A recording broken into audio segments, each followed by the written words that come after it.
Hey, welcome back for another thrilling episode of Mike Seibert Radio. I am your host, and I have returned from TFCon Chicago 2025, and I've got a couple friends here to help guide my stories and help us talk about it. We've got a lot to unpack, both figuratively and literally. I literally have a sack of tchotchkes and a bunch of stuff stacked on a desk that I will show off on an audio podcast, and they'll give us some opportunity to talk about it. Joining me first is a person who was not able to experience TFCon Chicago. So this is a lot of like vicarious casting, I guess we will. Joining me now is the Spark Soul brother, the other half of Two Mikes Too Furious, the warlord of the wasteland, the bohemian tragedy, the pizza papa who always gets paid. It's my friend, author Mikel Andrews. Hey, thanks, Mike. Yeah, I'm really excited for this. As I've kind of said on Twitter and other places, like I just last minute couldn't go, had a bunch of issues come up and family drama and all that stuff that happens the minute you push send on non-refundable tickets, of course, and just couldn't go. So I'm really excited for this. This is kind of like, you know, I was going through Twitter all weekend looking at people's haul pictures and all this stuff. So this is like a real-time video version of a haul pick. Like instead of me just zooming in on little toys that people got, we're just going to unpack it for a couple hours. I love it. Awesome. Well, also joining us for another perspective, a first-time dealer at TFCon. You've known him from mostly us hanging out with them, not necessarily the other way around now that I think about it out loud. Anyway, Aaron, I'm sorry I don't have as flowery of an intro for you. I guess I would say maybe the Cyclops to their X-Men, the Leonardo to their Mutant Ninja Turtles. It's 1/3 of the Autopod Decepticast. It is our friend Aaron from APDC. Hello, thank you for having me on the APDC. There is no leader to our organization. We are purely,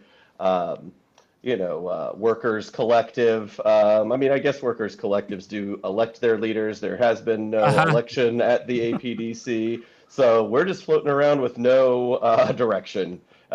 Is how we do it. It's a round robin. No one can get in trouble. You either all get canceled equally or not at all. That's right. When something bad happens, we're just Spider-Man memeing, pointing at each other. There you go. It's your fault. No, it's your fault. I can't fire you. Nobody's actually hired here. Oh, just a bunch of communists doing communism on the radio. That's right. Hammers, sickles, wheat, grain, corn. That's our life at the APDC. Yes. Industry, power, water. Chickens. Right. Yeah, there you go. Well, it is a labor of love. I will say that. Absolutely. Well, Aaron, I'll share a brief story with you. I forget who I was talking to. It was someone we had encountered in our travels at TFCon, but they were talking about the series of episodes where, Aaron, you were recently coming back from hiatus, and there was kind of like a round robin of like hosting duties of like, you know, different folks taking care of different aspects of the show and talking about how fun that was and how cool it was for us listeners to kind of have some of those role reversals. And Caleb was there with us at the bar, and it blew his hair back. He's like, wait, you people actually like that stuff?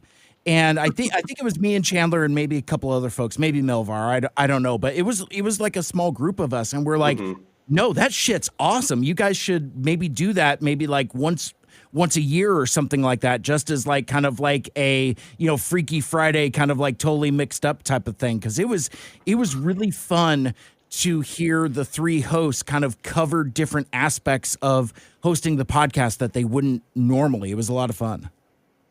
I don't disagree with you personally. Nobody else on the team wants to take on hosting duties generally. They didn't enjoy it, but I agree, because I would love that workload taken off of me primarily sometimes. And yeah, I just like to mix things up as well. So why not do that? But we'll see. Maybe more of that will come in the future, depending on how lazy I get. I'll say lazy or overwhelmed in other duties in life. There we go. You could like anonymously donate to your own Patreon and be like, hey, here's like $500. I would really like to hear somebody else host it without Aaron for a week. I like it. So we are talking TFCon Chicago 2025, which happened October 24th through the 26th at the Crowne Plaza Chicago O'Hare Hotel and Conference Center. And spoiler alerts, that is probably the last time that I will say that name out loud in terms of like ad copy, location copy for TFCon Chicago. So jumping all the way to the end, during the organizers chat, Colin, the founder and runner, the Cyclops, the Leonardo, the leader of TFCon, if you will, basically said that attendance exceeded all expectations. They had like an upper level of attendance that they expected, and they blew past that by over a third. Wow. And most of that was actually in general admission. So like the amount of like weekend pass holders, like myself and most of my other friends, was about the same. It was the normies, the casuals, the folks that like rolled in day of on Saturday to buy Saturday passes, rolled in on Sunday to buy Sunday passes. Those are the folks that put the attendance over the top, which I think is kind of ironic given that this convention was great. It was fun. It was fine. But I wouldn't say it was like a blockbuster one. I don't think it was like one for the records. There was no Frank Welker. There was no Peter Cullen. The guest list was good, but certainly not what I would consider to be like a huge draw. My reason for going was friendship.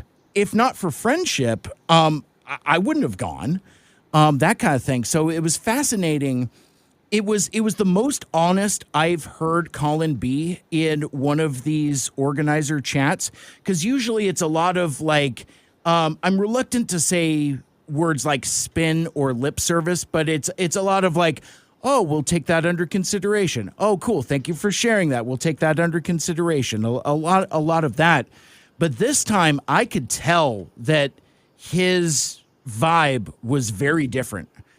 Because a lot of folks had like pointed criticisms about overcrowding. A lot of folks had concerns about ADA access, and this show was packed.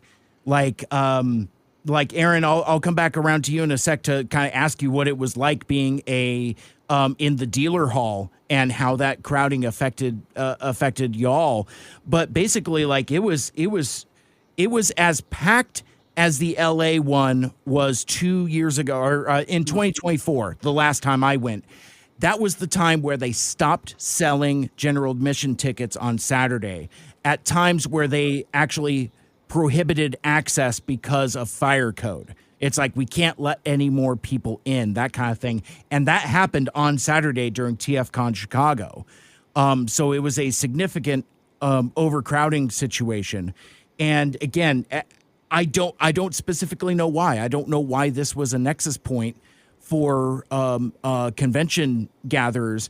My point being, a very long way of saying, is that Colin mentioned that while TFCon will return to Chicago, it won't be at the Crowne Plaza Chicago O'Hare Hotel and Conference Center, because he said to a panel room full of folks that they have now outgrown this hotel and they are on the lookout for another location. Now, that brings up a variety of questions, because TFCon is still a little big show or a big little show. There is a conference center near us, like the Stevens Conference Center or something like that. That building is so large to where they only need a quarter of it. But you can't just book a quarter of a conference center. You need somebody else to get the other 3/4.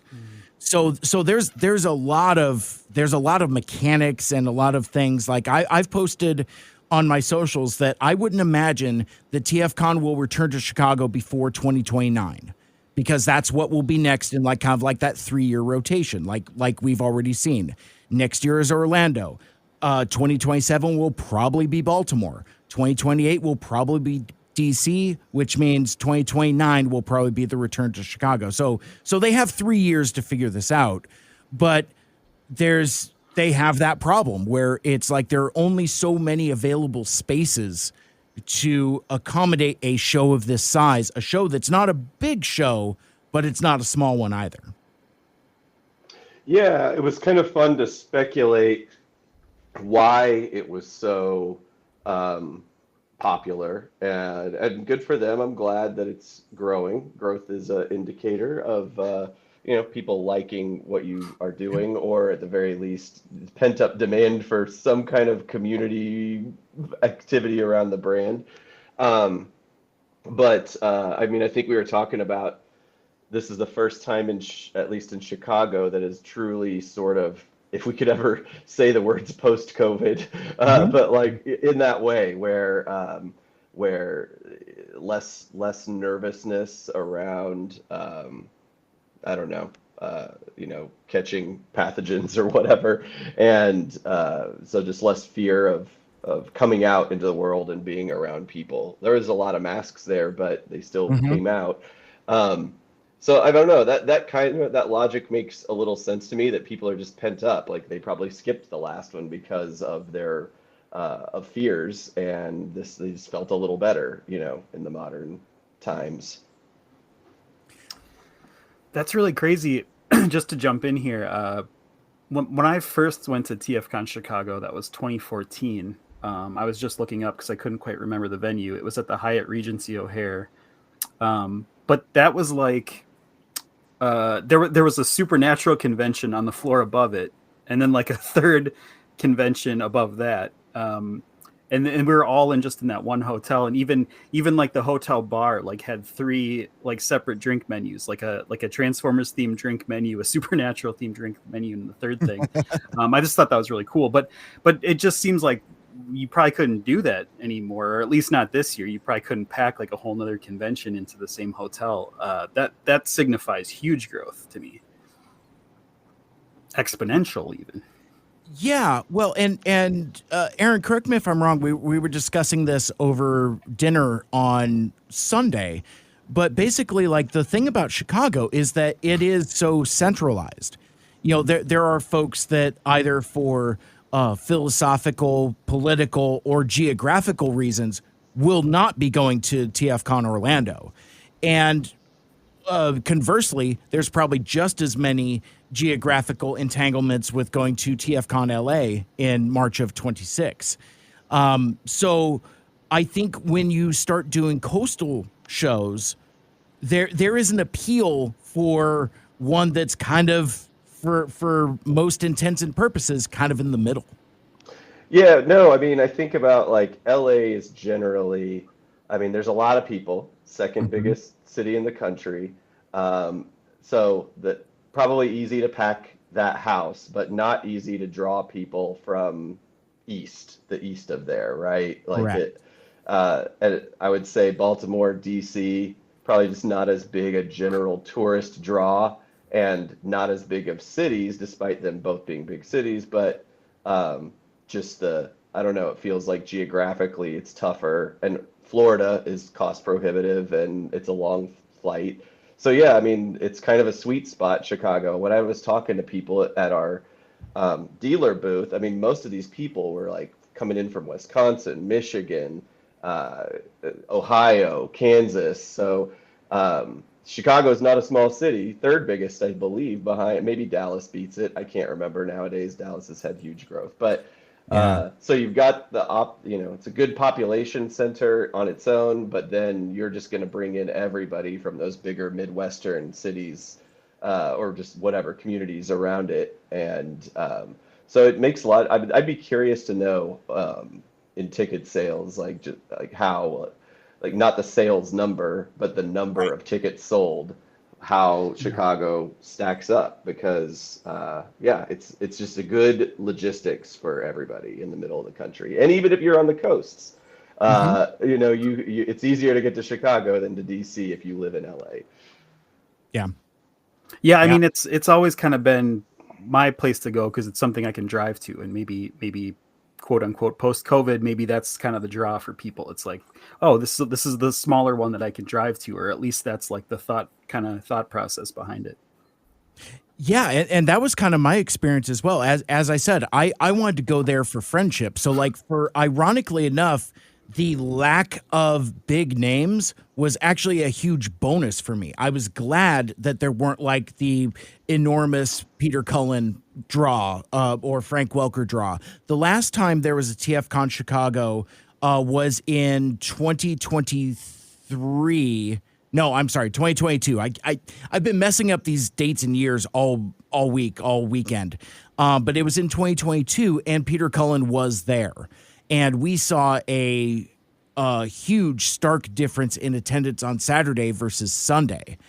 This time around, there was no Peter Cullen, and I would say there was even more people that were there, and that kind of continued into Sunday. So whatever draw was here. Maybe it was the APDC merch booth, but that's what it was. But that's, I mean, I think that's what it was. And so anyway, so like lots of people came, and I'm sure we'll talk about this in other contexts, but like I had a really hard time on Saturday, and actually even on Sunday to an extent as well. I didn't shop Artist Alley nearly as much because like it was just jammed with people the whole time. Sorry, Michael Andrews, you got no toys because there was no way I could squeeze into these people to like get my T-Rex arms. Keeping in mind, I'm in costume at this point, so I have like a turtleneck sweater and a jacket on, and to, like try to like crawl and claw through bins. No, thank you. Let me consult with my friend Dr. Evil. How about no? It's like, yeah, I mean, I didn't get any toys for myself. I didn't even shop for toys for you. It was just impenetrable. So the majority of the stuff that I have, and I actually have a lot of stuff, I went to like retailers. Like, you know, I went to the ages 3 and up Toy Dojo booth to buy exclusives. So I got to stand in a line and go to a table and buy stuff. Other stuff like there were folks on the back wall of like the celebrity area. So I was able to walk up to Jim Sorensen's table without much obstacles, you know, Eric Siebenhaler. Even getting to David Kay took me about an hour. And it was one of those things where I'm like, well, if I don't do it on Deep Saturday, I'm not going to do it because I know I'm not going to have time on Sunday. So I just bit the bullet and I just did it. And it was fun making line buddies, obviously. It's one of my favorite things about going to TFCon because we're all there for the same thing. But by the same token, standing in a spot, moving incrementally in an already crowded space with in costume, not the funnest thing for my TFCon experience. But I wouldn't say that it wasn't fun. But yeah, the crowds it is certainly kind of like a cloud that kind of hangs over it. And ironically, I guess that was one of the first kind of tweets that I started seeing when I was following the thread, was just that some people were like staying in their rooms that day. It was just too crowded for them. They didn't feel comfortable. And right away, I just had this wave of relief of just like, oh, thank goodness, actually, because I would have been the guy that would be flipping out in my hotel room because I just dropped $1,000 to come to a place where I'm not going to leave my room. But pizza's good and I'll stay up here. But yeah, I'm actually okay that I missed it. I'm excited to talk with you guys. I'm excited. I was excited to see the pictures on the socials and everything. I'll say one more plug about the city. I think it also, this is the only time I'll be able to bring this up probably, but also just because it's a filming location. It's a big star of the movie Dark of the Moon. And I did appreciate that some people out there on Instagram and Twitter were actually going to filming locations and going to the bridge where Optimus and Sentinel fought. I was really excited to see that stuff because that kind of goes back to my earliest story, my very first TFCon. I was really kind of embarrassed to be there because I was in it for the movies at the time, like strictly solely a movie guy. And I didn't feel comfortable like bringing that up or admitting that to anyone. I was just kind of in my bubble. And then it came out when I was looking at a table of toys, and then someone else was like, I love the movies too. And then someone else jumped in there like, oh, those movies are so great. Everyone hates on them, but they're so good. And I just had this moment of like, okay, my people are here. And that's what I always really love about TFCon Chicago. Or what I think of, at least. Absolutely. There's all the flavors of the Transformers buffet are represented. Yeah, for sure. Very much so. In fact, so much so to where they, Michael Andrews, you would have dug this. I didn't go myself, and I don't know anyone who did, but for the feature film presentation, they did indeed roll Dark of the Moon on Saturday night. So, That's awesome. Yeah, I wouldn't have gone, but I almost went to represent you, but I don't like that movie, and that's 2.5 hours of my life I could be spending eating. That's hurtful, actually. I don't know if I love that. I know. You'll turn me around one of these days. Maybe we'll do a Dark of the Moonmentary with Lita, like we keep promising, or a commentary as you've called it. I'd be down for that, but I don't like that movie. Real quick, I guess more to bring up about Chicago and Dark of the Moon. Sure. I had a little. I don't know if you saw it on Twitter, but I ran a little like StayCon, I was calling it. Just I went around to some local comic shops. I bought some Transformers toys, spent some of that cash that I've been saving up to spend in the dealer room. Yeah. And one of the things I did to kind of capture the panel and the city vibe all in one was there's this like 2-hour documentary about the making of Dark of the Moon, and you can only get it if you have like the 3D Blu-ray version of the movie. And I went out and I went out and bought that. I didn't have it. I went out and bought it at like a Half Price Books, and I watched that this weekend, and it just felt cool because it was like I was seeing behind the scenes, so it felt like a panel. It has all these big shots of Chicago, and I was like, oh, it feels like I'm there. So that kind of scratched a couple itches there. And also, one of the toys I got was Dark of the Moon Soundwave Studio Series. So, the one that sounds like finally own it. Yeah. Yes, I dig it. You get Frank Welker to voice it, but can't bother to put it through the vocoder. Good job, Paramount. Smart thinking. It's like, well, no, we're doing the thing that Mike Seibert wants us to do, and it's like, oh, well, but not that way. You're not doing it the way I want. They're not really doing that's a it you the way problem. Maybe you should want start to do. talking to somebody. Which I have. While we're on the topic of the crowd size and all of that, I am sure that they spend plenty of time trying to plan out the placement of where the primo guests are going to be, the autograph signers and such. But I think they could have spent a little more time planning it. There's some, I don't know what the logic was, but you had David Kay, who was the primary draw from that, and they placed him right in the middle of the back of the room, which essentially meant that the line that formed for him and was full for pretty much the entire Saturday, Sunday wasn't as bad, basically cut the room in half with people. So if you wanted to move your way around over to Artist Alley on the far side, or more of the like indie vendors, smaller vendors on the other side, you had to navigate. You had to cross through that line. I mean, it literally cut the room in half. It was a dense line that was multi-layered. I mean, you were going around this winding path that was taped on the floor. So it was probably 2 or 3 people wide, and then the whole room back, basically. And so it feels like there is a room placement design that would have worked better, specifically to David Kay. That just, I don't know. I'm sure, like, for me as just a vendor, I would forget that line was there, and I would go the wrong way if I'd left the room and come back in. I'd be like, oh yeah, this, and then I'd have to find some alternate path to get back to the booth.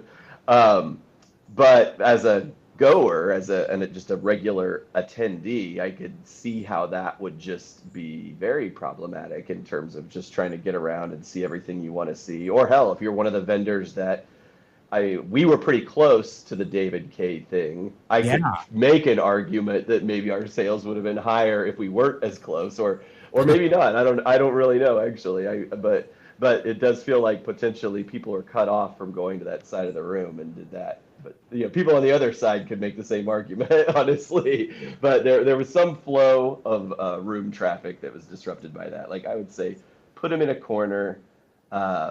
On the side of the room, so the line can go around the room in a more logical, less traffic impeding manner. But I'm sure that there's deeper thought that went into it that I'm not accounting for, but that's my take on that. Well, let me throw out some of our speculation. Like, having gone to this hotel where Peter Cullen was there, there's a whole downstairs area. Like, that's where the TFW 2005 25th anniversary sauna party was.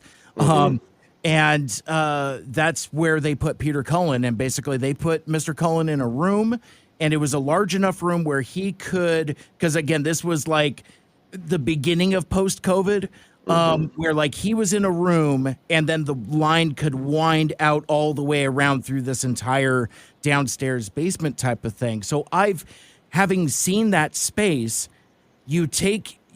obviously they've got to have a sense on who the top tier draws are. You take your top of the top tier and put them down there, like your David Kays, your Charlie Adlers, your Michael Dobsons, put your Darren Norrises, but maybe like your top 5% or something like that. Put them in that room and make people go downstairs to get them, because I think that autograph hounds and celebrity meetup folks are different than folks that are shopping in Artist Alley, that are different from folks shopping in the dealer room. Here in Seattle, we have Emerald City Comic Con.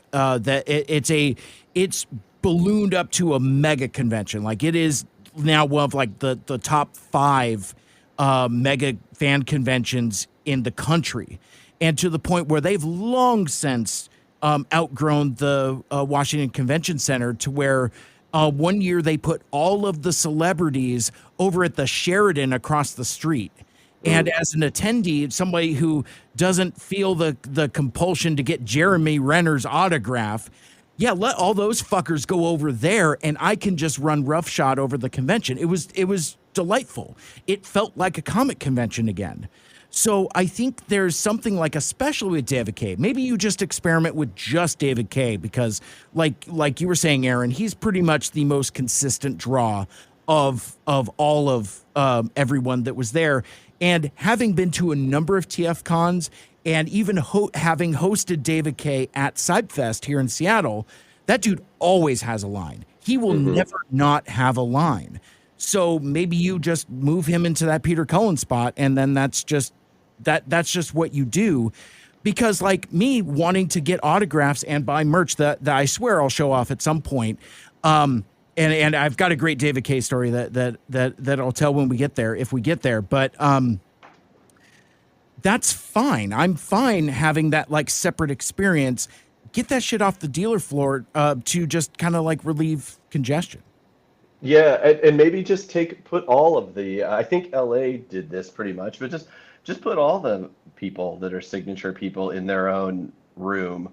Like they could have separated that room into like cut off 20% of it or whatever, and just put them in there. I'm sure that if you are David Kaye or one of any of those people, you might argue that being separate from the dealer room maybe limits your sales because you're isolated. Maybe the normie that shows up that would go get an autograph or take a picture would not know about it, and the type of person would be like, oh shit, okay, that guy voiced Megatron, okay, I'll go get that. Like somebody who wasn't planning for it, maybe it would limit that type of consumer. But or I'd almost be too nervous, me personally, to like go into a separate room. I think walking into a room of like celebrities all staring at the door, I think would be a little intimidating for me. But there's so many normal people in there that are trying to see them, though, that would maybe hamper that. It's not like you'd just be the lone normie. Right. This is coming from the guy that almost had a moment where I saw Bob Skier in the dealer room, and he was just walking around looking at stuff, and I had something that I wanted him to sign, and all of a sudden there he was, and Kate was like, there he is, and I just diverted to avoid him so that he could walk past me. I turned to the closest thing that I could stare at, and it turned out I found the one booth in all of TFCon that was solely My Little Pony. And I had to pretend to be staring at a wall of My Little Pony and feign interest in that till he passed by. It was like Hunt for Red October, man. I just shut everything off and just kind of waited for the sub to pass. I love the idea that they just let each person who wants an autograph into the room of celebrities one by one. Like One by one. the door opens up, it's a dark room with a Welcome. spotlight over each celebrity, and then a spotlight where you go and stand, and then they like we, the Council of Transformers Celebrities, judge you non-worthy, and then you just leave. It's like the beginning of Superman, the motion picture, where it's like guilty, Yeah. guilty, guilty, and then you go into the Phantom Zone. You're imprisoned in some sort of two-dimensional space and just fly off into the galaxy. Or in reality, what this looks like is you have a wristband and you walk into that room and it illuminates the guest you're supposed to see, and then this old spotlight comes down on David Kaye, who eyes you up and goes, "No, not that. Not happening. That's not for me." My goodness. Okay, so we're kind of spinning out of control here. I love it. So Michael Andrews, like you're kind of the reason for the season. Like you wanted to do some vicarious living through us folks that were there. I would like to turn the floor over to you just to perhaps give me a little bit of focus. Ask some questions. Maybe ask Aaron some stuff. Maybe ask me some stuff. Otherwise, I'll just keep going. Y'all know. I do want you to go. I think the things that I'm interested in, you probably didn't see, judging by just how busy it was and how busy y'all were. I guess I kind of wanted to go back to the original question of we'll do a two-party here, but to start with, Aaron, did you, as a dealer, as a person at the table, one, were you guys all three there the whole time? Did you ever branch off and go around yourself? And two, could you tell from that side of the table that the crowds were different or bigger, or did you feel any of that sort of crowd?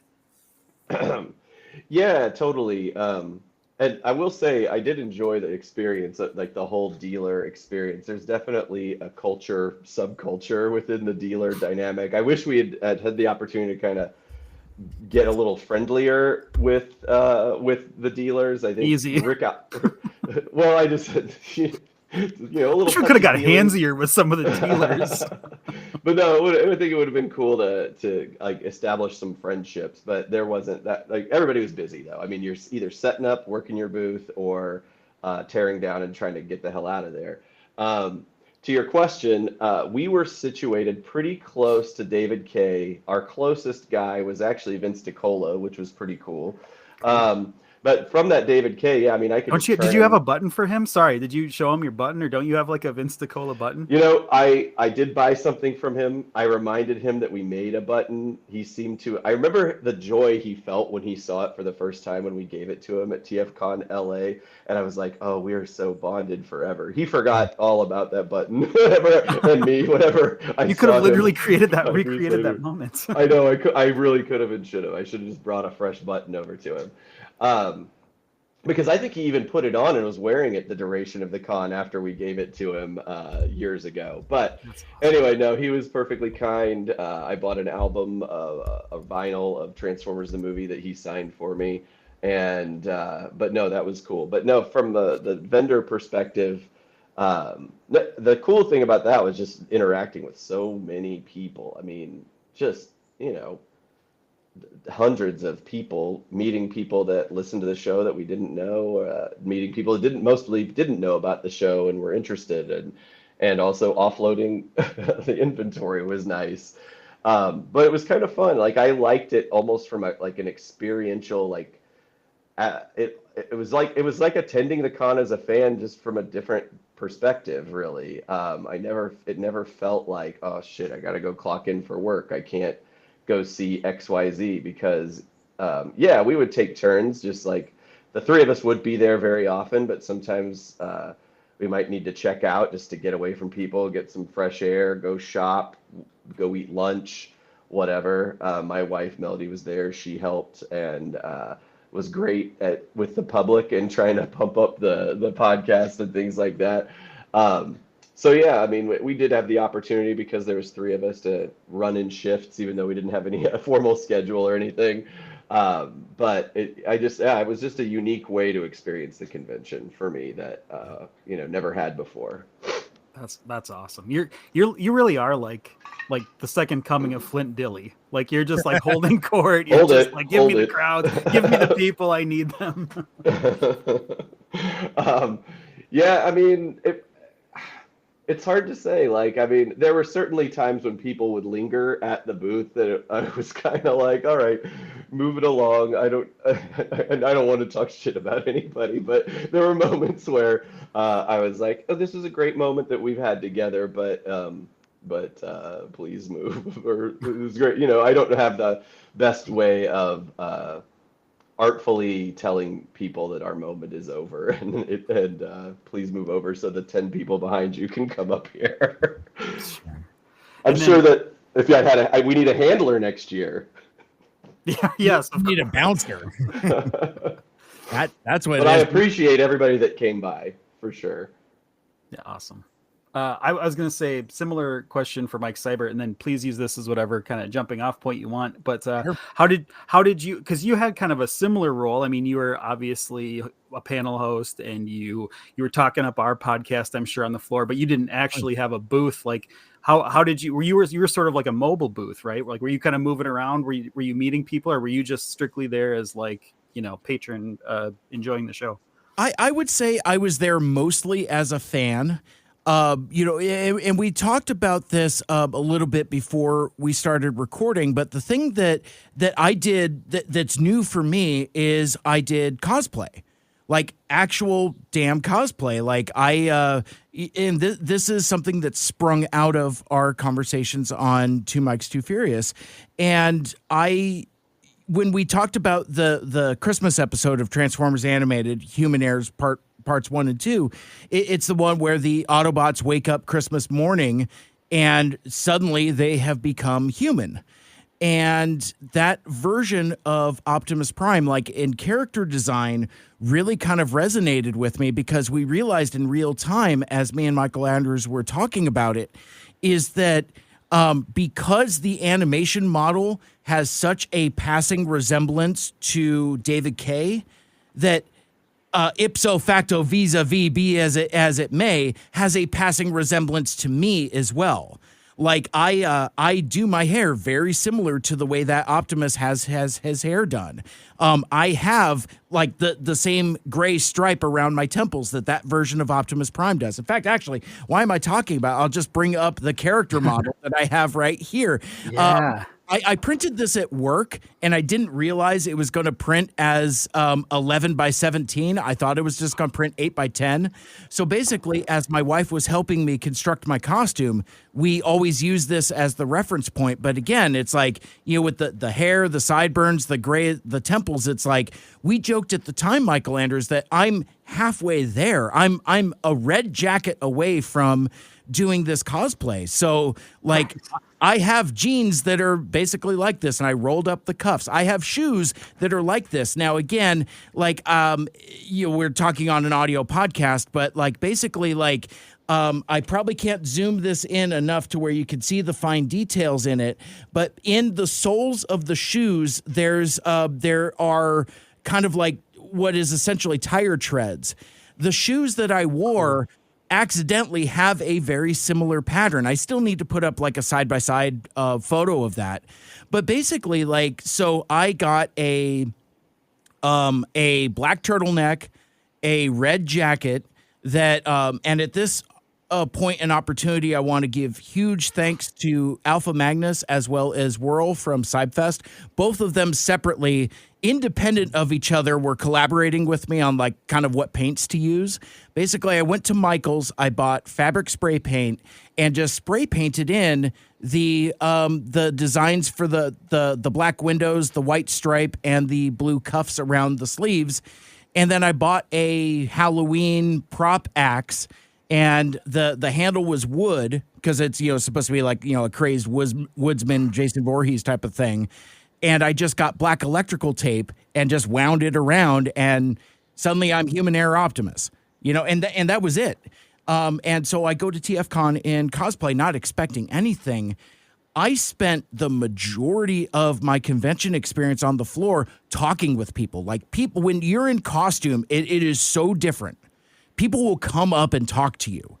And we had discussed before we recorded, Mikel Andrews, there's a custom amongst cosplayers, like a courtesy, like, you know, they'll have like stickers or buttons or business cards or some kind of tchotchke to where it's like, okay, here's my cosplay, here are my social handles, here's how you can find me. And because my buttons didn't show up until a day after, I returned, I didn't have buttons to hand out. I had just enough to put the swag bags at the Podcasters Roundtable panel. But anyway, it's a learning experience. But the thing that I was so blown away by is how nice people were. Everybody was like so warm and sincere and genuine and encouraging. Cause like, you know, I struggle with imposter syndrome. And even then I'm just like, I just spray painted a jacket. And they're like, no, this is so cool. It's so clean. It looks so great. And like, you know, they'd point at my hair. Oh my God, your hair is perfect. You know, it's like, and that's even continued on social media. Like I have a post that I put up on Twitter on Friday, and as of this point in recording, and it's a side by side. It's the animation model and me, and I do the line. It's like, you know, auto men let's roll. Let's just go. That post now has 3,000 likes, 175 retweets, and 22.9 thousand views. So to say that has gone viral would be a understatement. Listen to Two Mics Too Furious, where we talk about animated Transformers.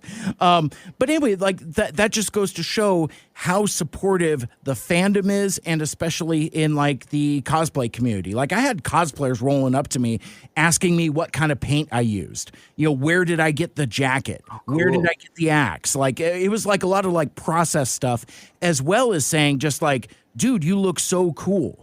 Like I wasn't prepared for any of that. I didn't go for any of that going in. And that kind of accidentally became like part of what my show was. But to the other part of your question, Mikel Andrews, yeah, I didn't set out to necessarily be a roving vendor. That's more our dude Alpha Magnus. Like dude literally had a cart full of his various 3D printed creations, Toby Toys, who he generously donated a bunch of stuff to the swag bags as well. But you look like you're grabbing something. Oh no, he's just grabbing water. Okay, I thought with the way that you were reaching, Mikel Andrews, you were like going to pull something dramatically off your shelf. Oh, I often do that. Yeah. Behold, it's a long reach. Behold my coffee cup. But what was funny about Alpha Magnus's cart? He had, I mean, like it was for being mobile. He had quite the setup. There was like, you know, like the stuff was very like tastefully arranged, and he had a projector that he was showing Transformers the movie on. So like on it was projected onto the ceiling as he was driving around. Wow. That dude is super creative. Like if I could come up with half of the creative things that dude does, goodness. I do have a story though related to the projector. Like, so he rolls in, I think this is Saturday, and he rolls in his cart into the visibility bar, which had reopened. So friendship continued in the hotel bar. And I was a couple Jack and Cokes in at this point, and on the projector was the scene where Cup and Hot Rod are about to face judgment from the Quintessons. And I look at this up with a little bit of a slur in my voice. I'm like, you know what? Watching this scene when I was a kid really gave me a fucked up sense of the judicial system. And I'm like, you know, and come to find out that's not so different from where we're at now. It's kind of funny how things come back around, blah, blah, blah, blah, blah. And then it's the point where they haul Kranix away to face judgment. And the Quintesson bailiff says to Cup and Hot Rod, because it's like, let him go. And the bailiff says, soon you too shall receive your sentence. And I go off on this whole fucking screed, unsolicited. I'm like, I always wonder if he's saying like, you too, like TOO, TWO. And poor Melvar is just looking at me like, friend, Well, really, it's like, where's the subtitles? Is it TOO or is it TWO? You too shall receive your sense. I always wondered about that. That's actually a great question, though. I'll give you that. It doesn't matter, though. It's a difference without distinction. It's like either way, if it's you too or you two TWO or you also shall. Either way, the outcome is the same. What if it was the letter U and the number 2, like the band, or maybe Prince wrote the script? Oh my gosh! Well, before I continue to ramble more, it looks like we have another challenger. Here comes a new challenger. Looks like Caleb's sitting in a car, maybe.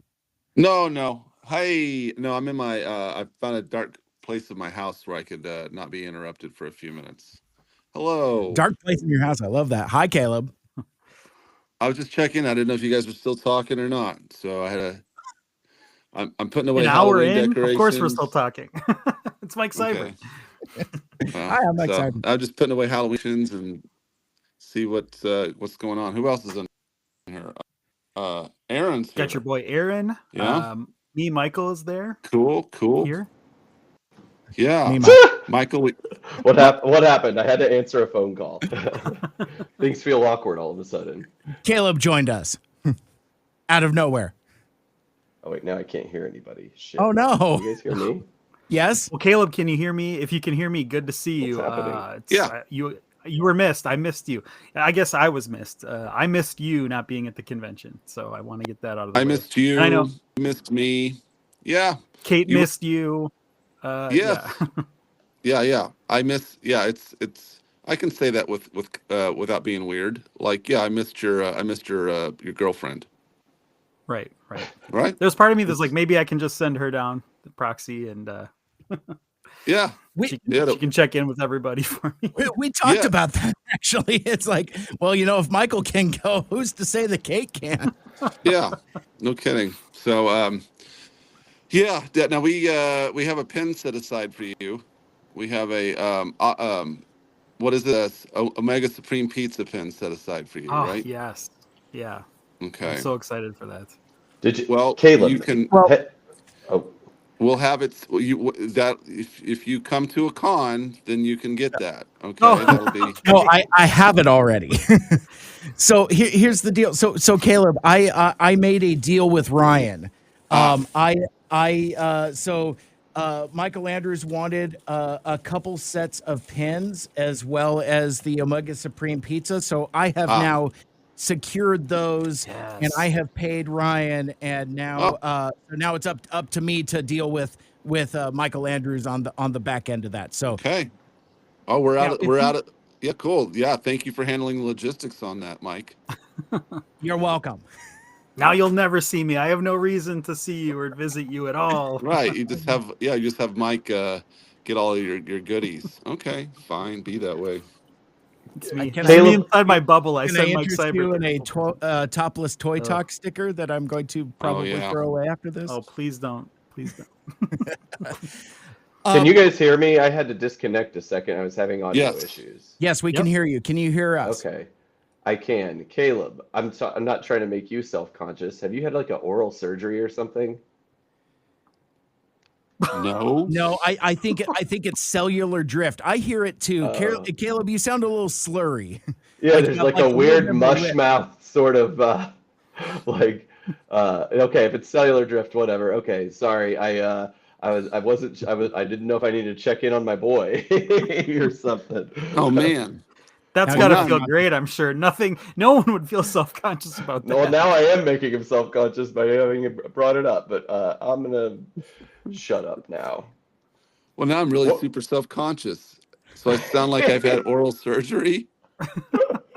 I haven't noticed anything. So these guys are just all they're so superficial and they're so vain. This is just what happens. To the listener, this isn't what Caleb really sounds like. I don't know. I can't hear it, so I don't know. Sorry. Says the guy suffering from allergy is like, well, I have a problem with how you're talking. I thought that he was joking around. I thought he was doing a bit the whole time. Oh. It's so whistly. It really is. I can't hear a difference at all. Okay. All right. So Thanks, Caleb, Michael. not knowing how long you're going to be able to join us for, could you, not to put you too much on the spot, but could you talk about your TFCon experience? Well, before the accident, I had a good time. It was the best Chicago TFCon I've been to since the first one that we went to. I did not have high expectations for this, only in regards to the turnout and the amenities from offered at the last Chicago Con. Uh-huh. I'm glad they had the makes me sound like an alcoholic, but I'm glad they had the bar open. It was just a good place for people to congregate. There were places for people to congregate. Yeah. It seems like there was a lot more social interaction. There was a lot of people. There was just a lot of people there. There was a lot of love. We made new acquaintances. Having the booth was exceeded my expectations as far as we did well with sales, but also it was a nice hub for people to come around and hang out. So yeah, I was very pleased with the whole thing. Awesome. 5 stars. Would do again. So actually, this is kind of a question for 2/3 of the Autopod Decepticast. Now, it's well documented that I've been trying to kind of like work both sides against the middle for a number of years. I think I've been saying for at least 5 years now, because we've been going to TFCons together for a while, together and separately. I'm like, guys, you guys got to get a booth. Guys, you guys got to get a table. I've told you all throughout the weekend, but I'll say it here on mic as well. I'm so damn proud of you guys. One, for putting yourselves out there, moving some merch, doing some networking, being a part of the community, making some money. I'm just like, I'm just so jazzed that you guys finally took that first step. So I guess my question would be would you guys do it again? Yeah. So I would say, first of all, Aaron deserves a lot of the recognition for the effort put in for the booth, as far as really having the vision for, like, if I would have been the point person, it would have just been a table. I wasn't thinking about having a rack behind us to hang stuff. So he went the extra, at first I thought, this is unnecessary. But now that, once I saw it all come together, I was like, oh yes, this makes, especially in context with all the other booths, I was like, oh yes, of course, this is the direction we needed to go. We needed to invest a little bit of money and time and effort into putting together something that was, would properly display and demonstrate our merch and our passion. So that was great. Additionally, Aaron set up everything on Square that made the transactions easy. I would have ended up half-assing it, and he didn't let that happen. And so he deserves a lot of recognition to just making that happen. So with that out of the way, yeah, I've kind of talked about it on the side. We have the challenge to do it at other cons is Chicago's a lot closer to us than the other ones, and it's costly to get the booth and the merch places. I think that we would do very well in another con, particularly Los Angeles would be interesting, and so at first I wasn't interested in LA, but I just figured out a way that we could get our stuff out there for no cost, which is me. I'm probably driving out there for Christmas to visit my wife's family. So that if we can get that stuff out there, I don't know, talk a little amongst ourselves to see if that's feasible. I would be interested in doing a booth at LA, and if not there, then whatever, whether it's Toronto or somewhere on the East Coast. Yeah, I think it'd be great. I think we could do very well and have the same kind of experience selling our merch at another con. So no, we've invested money in it. I think it would. I don't know why we would not do it again in the near future. Yeah. If I can quick ask, this question for either Caleb or Aaron, were you guys out there? I mean, obviously you were selling pins and merch and everything. How much of it was like promoting your show or like listen to the podcast, or did you have any kind of materials that like linked or drew back to your show, or was this strictly like we want to be treated as kind of artists for this purpose? We made a point, and again, I was mindful of. We were all mindful, but I vocalized at some point, I don't have as much artwork as those guys do. I just have a fraction. And I thought, okay, well, this is additionally a good opportunity to boost our subscribership and awareness of the podcast. So Aaron did make up some little tiny flyers that had QR codes for all of our presence online and social media. So we made sure that when we were just basically where I said towards the end of the con, I said we're a podcast with a merch problem, and so we were definitely telling people that we are a podcast, and then we are selling merch as well, and so we tried to spread that around, and we'll see what we can gain as far as listenership. Most people that when they're in the moment at the booth, they're just looking at merch. So we might, depending on what we see as far as if we gain any or not, or listeners, we may, bring an activity discussing like, what if we have like an activity where somehow you get a prize if you subscribe to the podcast. And I understand you could easily, someone could say, enter the contest and then just unsubscribe. But I don't know. We're just trying to think through some strategies to also just push subscribership. And yeah. So we were vocally talking about the show.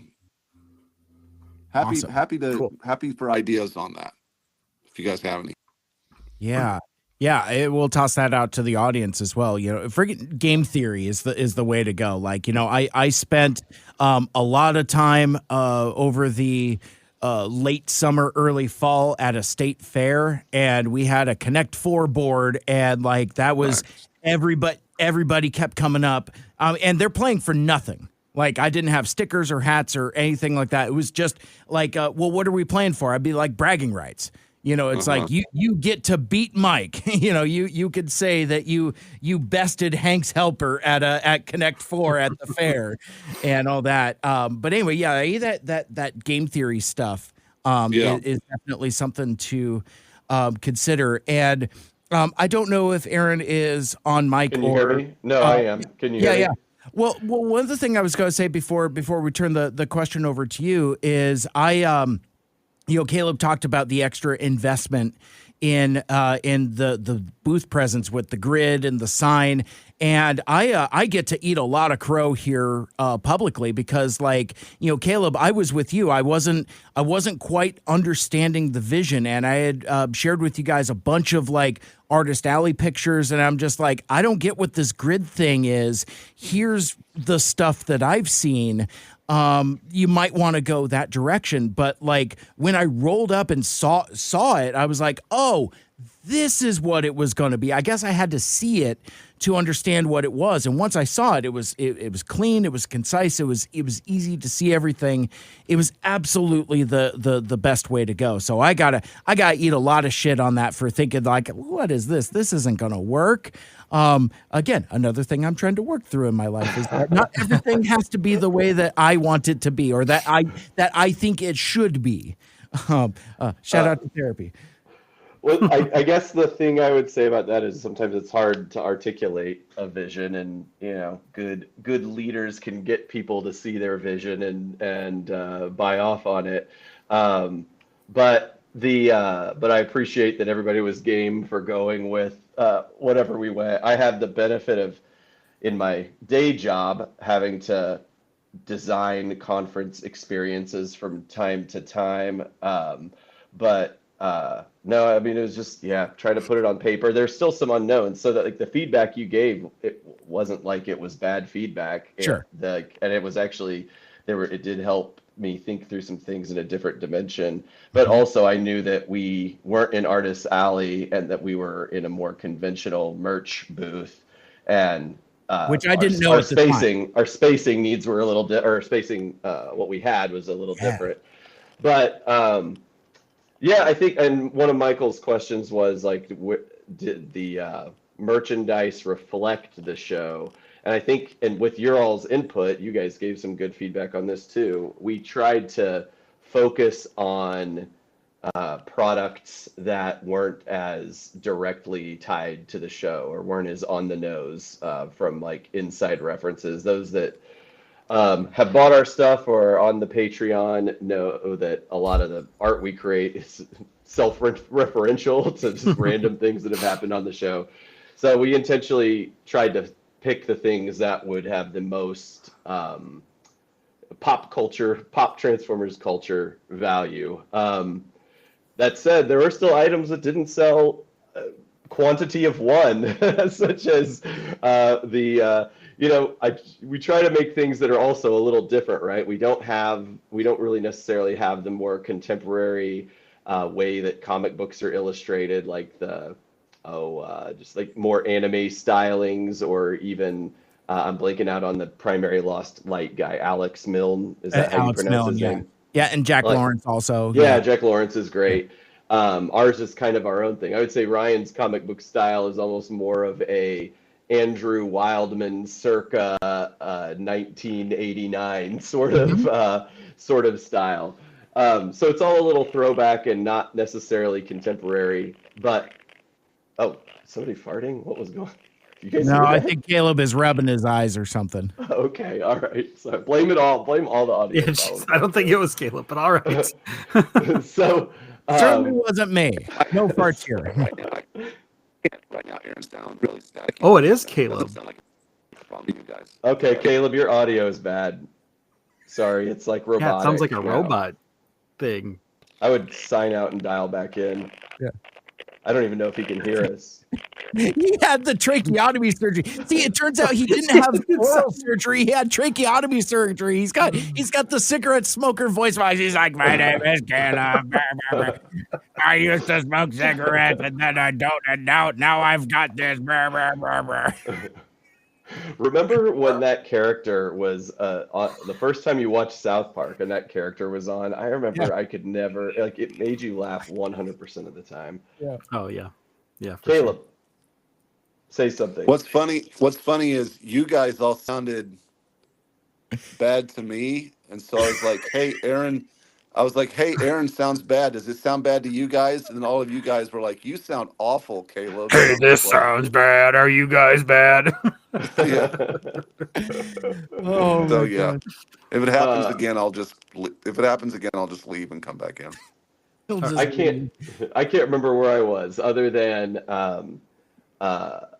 we intentionally made art that would be as mass appeal as possible, and we also, I was not surprised, but some of the experiments that maybe I in particular take in terms of the artwork that I end up making didn't go over necessarily well. Like, I have a poster of Spike that it's an homage to the Autobot Spike episode that was meticulously crafted, compositing a lot of photographs together of a lot of different toys, and then some artistic treatment to it.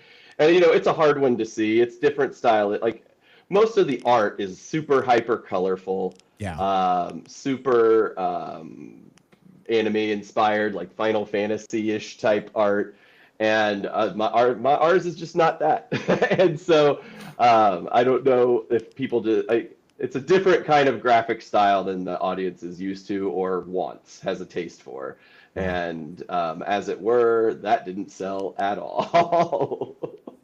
Yeah, I guess that really brings up an interesting question. What were you able to identify, like bestseller and maybe worst seller, or kind of a spectrum there, or was it just for like so sure. much stuff moving? The cup poster is #1 seller. If you guys know what that looks like, that Oh thing, yeah, that was that's which the was OG, really isn't it? That our was like one of the first first things. Yeah. piece of artwork. Yeah, and I think we had a sense that it would be because it had been purchased before. People purchased it from our website. It had been knocked off and stolen. It was, I think it's our only piece. Like it was on other people's, what's it called, Red Barn or whatever. Like we've had to do takedowns. Like we've done legal takedowns connected to that artwork. So clearly people felt it was strong enough to rip off.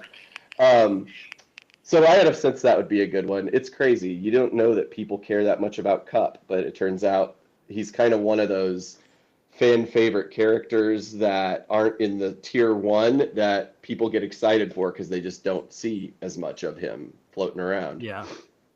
I feel that way about Hound too. Anytime I see kind of Hound artwork, I get really excited. Kind of my sleeper hit guy.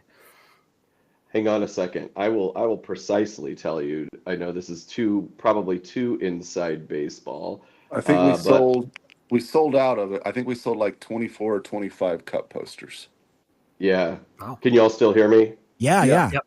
Okay, I'm looking at our square. Yeah. I'm going to look at our Getting results the inside here. poop. I love it. Let's see. I'm running the report. Can you sales generate report. some charts and graphs that we can? Oh yeah, put up and, I can for sure. it has really? KPIs. It has all of it. It has all of it. So Did you prepare a marketing deck for today? That would be really great. Should have. So yeah, the Cup poster by far was #1. The Join Your Revolution Megatron poster was #2, which actually that makes me a little happy because that is a little closer to sort of a graphic style. I mean, Ryan and I collabed on that one, but that was #2. Soundwave Superior, another collaboration, Love #3, Yeah. and the Dinobot Fraternity poster and the Starscream Pathetic Fools poster both had the same number of sales. We didn't sell as many pins as I thought we would. Yeah, I would have thought. I really would have thought those would have moved. Like I stuck my neck all the way out there. I'm like, your pins are gonna go because like they're different sizes, they're different colors, and I know from my shopping experience that fans love pins. And if you go through Artist Alley and it's all just pins and charms, keychains, tchotchkes, things like that. And so I'm really kind of surprised. Maybe that is the difference in clientele between Dealer Room and Artist Alley. Maybe that's where the dividing line is. Maybe I don't want pins I'll get full-size posters, but not pins and buttons. Shrug. Who could know? It's all subjective. I don't know. But I don't know #1 pin sold was Seeker Squadron. Yeah. If anybody knows what that looks like. Anyway, sorry, Caleb. No, that's okay. I think if we do it again, I don't know. The pin sets seem to be catering towards our patrons because there are some pins in there that are so inside baseball. I think we may consider going onto the individual where basically you can really see each pin type and then just kind of pick and choose. Like, okay, I want this one, this one, this. I pick 5. Oh, and design your own set kind of a thing. Yeah, which we had, but I think if we presented a little bit more up front that way, we might get better pin sales. I think we should probably print more of the cup posters. It'll just be a question of if we print them on better stock and sell them for a bit more or not. But those are things that we'll just figure out soon enough. The future. To put it in Halloween terms, it sounds like the pins are sort of the fun size candy bar, and the prints are the full size candy bar of the trick or treating world. Yeah, there you go. Yeah, and my Beast Wars fortune teller is the toothbrush of the. I was going to bring up. I forgot that I wanted to request that in my Mike Seibert, please go shopping for me request. If you have any of those extra, I would take one. Yeah, thanks. They're neat, but I do think for the sake, I like the unique inside baseball stuff that we make. Our patrons love it.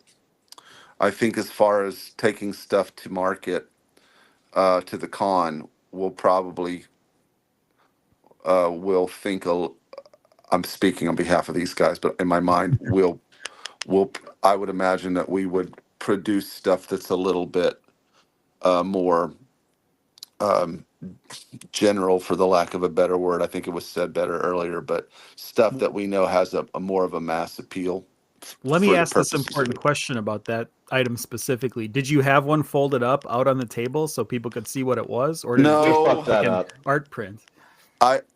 that was mentioned. The problem with the fortune teller is it's printed on very thick cardstock. And so what I encourage people to do, which is just like saying, here, I'm going to make this more complicated for you. I'm like, here, you can buy this, but then I would scan it. Then you can fold the scan, and then you can keep this. And by the time I was saying that, their eyes were glazed over and they were looking at something else. Just give me the cup poster. I think we would, I think we would, I almost would think that if we printed a bunch of those on actually rather regular print stock, they would almost be a giveaway, where somebody could just, uh, just I think the way to do it is to print it on a regular print stock, and it's part of a bundle. You've got the piece that you could use as an art piece, and then you've got the piece you could actually fold up and play with. Yeah, And yeah, that's and a good have a idea. fold up play with piece on the oh table yeah, to should have demonstrate totally, what the hell it is. Or But we even a didn't think couple of yeah, about them, it. or a few, or something. yeah, Yeah. so we'll do that. We'll And give it then hit it another with a shot. QR code under one of those flaps to Yeah, get back to your podcast. Oh my Let's God, it's go. Let's also a go. flyer. Damn, yeah, man, This is marketing my genius. wheelhouse now, baby. yeah. I totally agree. I think that's a great idea. So, but yeah, we haven't had time. Me and Aaron Ryan haven't had time to like discuss what our next move is, but these are all. I mean, I think we're going to give it a shot again. I'm intrigued by the idea.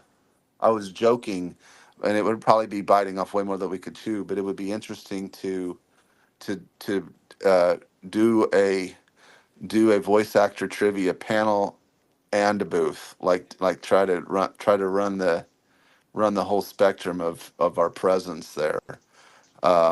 But that might just A be voice actor panel. Or just a voice panel? actor voice actor trivia panel. Oh, I Yeah. see. Well, And and they, you have that built in with merch that you can do as prizes. yeah.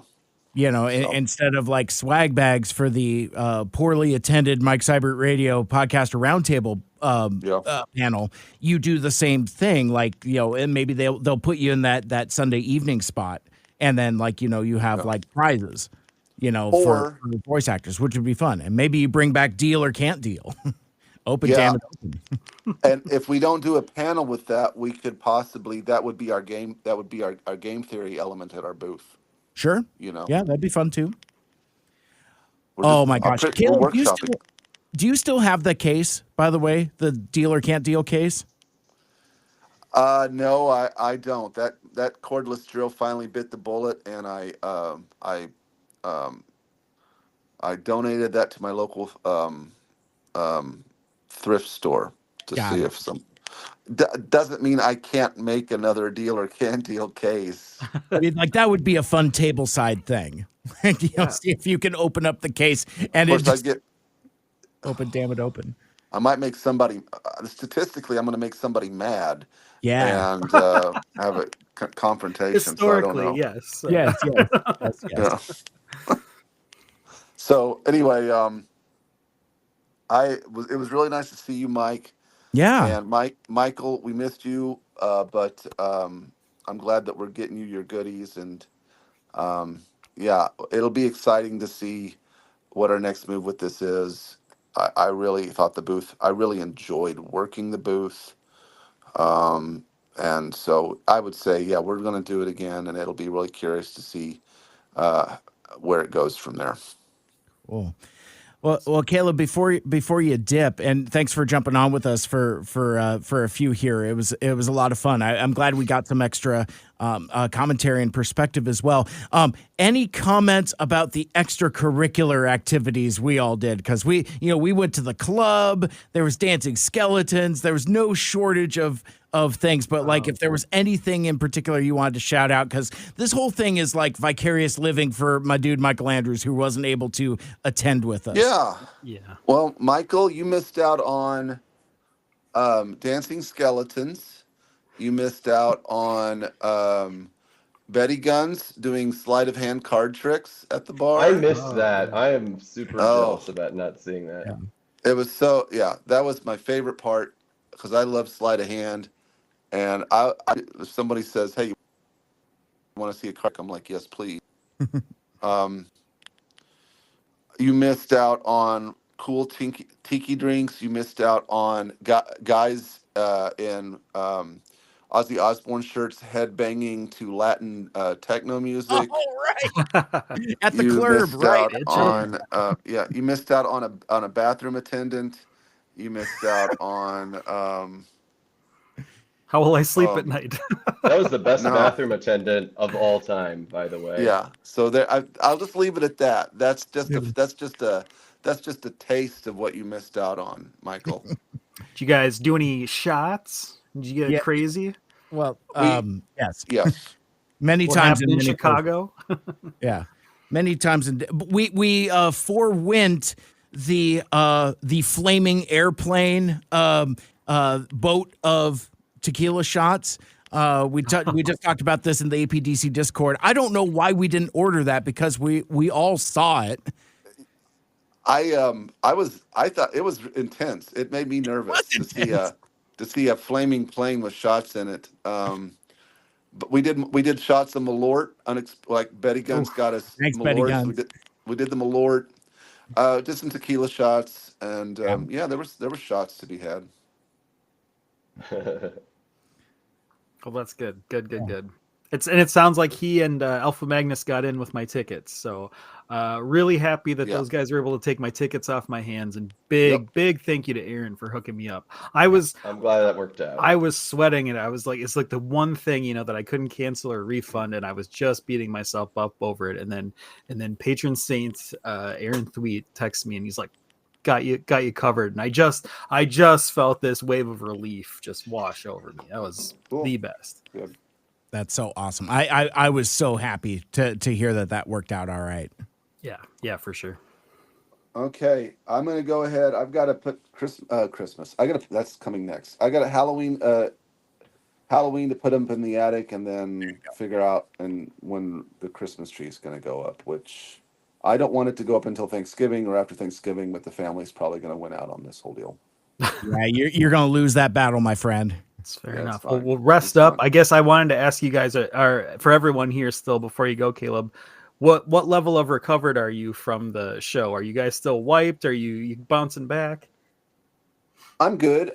I didn't drink too heavy. I stood a lot,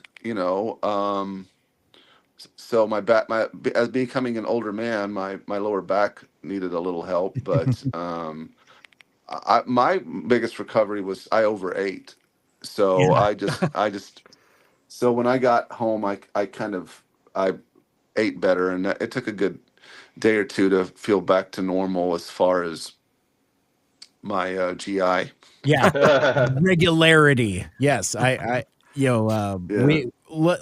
we had a great time at Fogo de Chao. How about that? Like, it's like you have to stop bringing meat. No more meat. Oh man.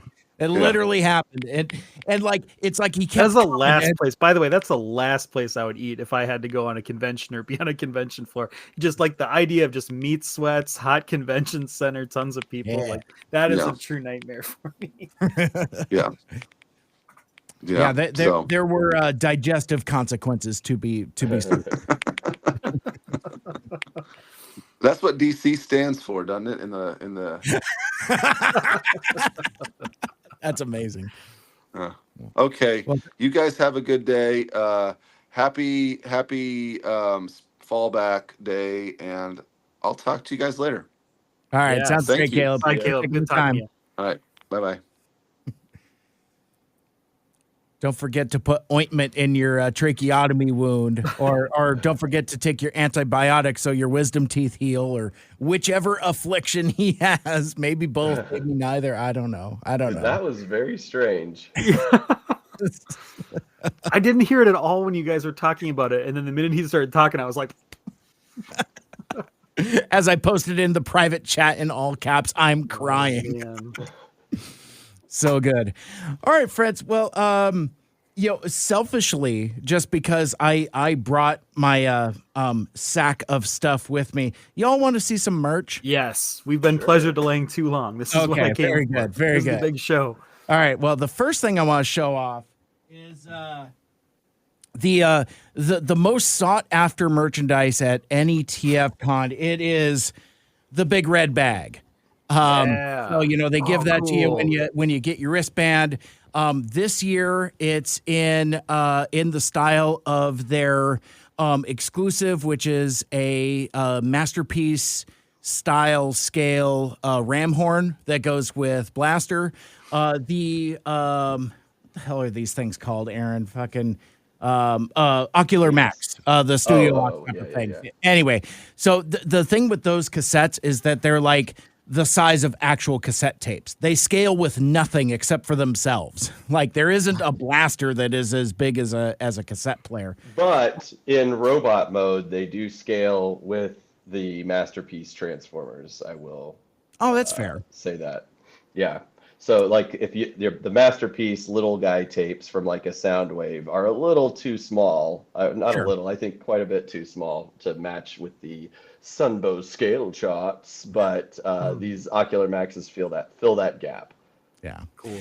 So my wife doesn't ask for anything from TFCon except for the bag. So that's why I show this off. And in fact, I didn't bring the other one. I actually got two because I bought enough stuff at the Toy Dojo ages 3 and up booth for them exclusives that they gave me another bag that's blue.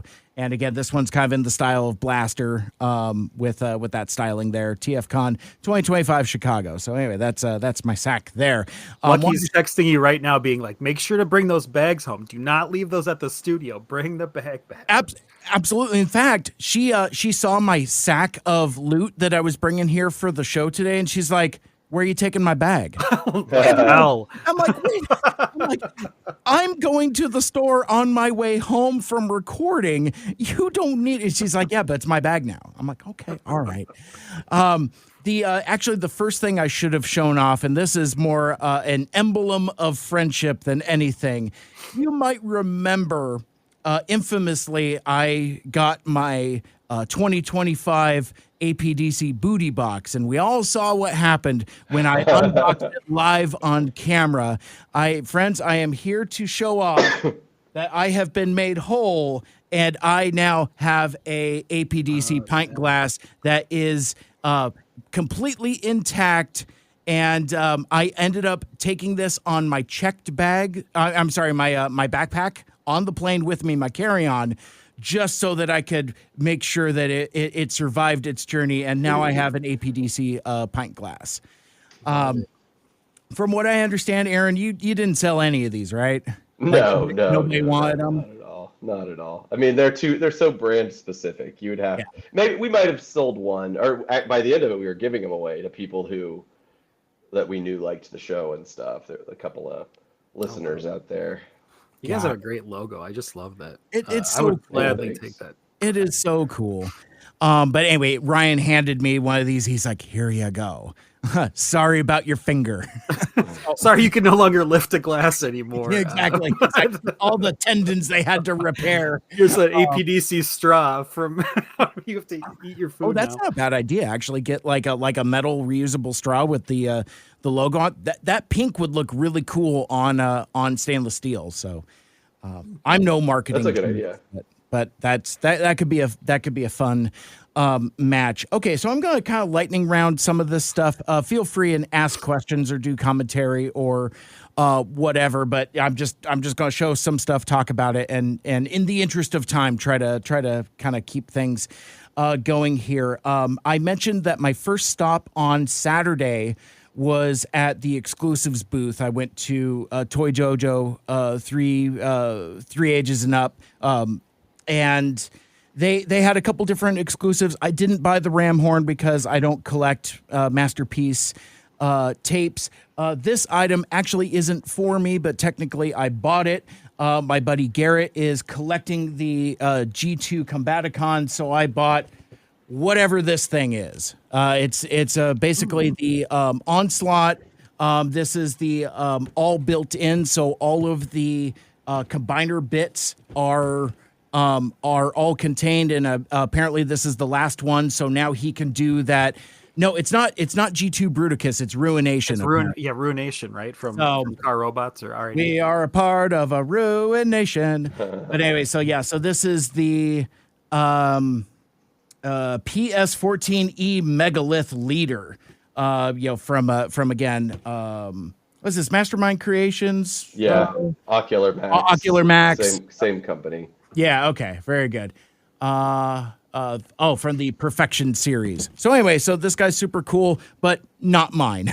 So I was going. So I bought that on behalf of him, picked it up. But I did get something for myself. I got a couple somethings for myself at that booth.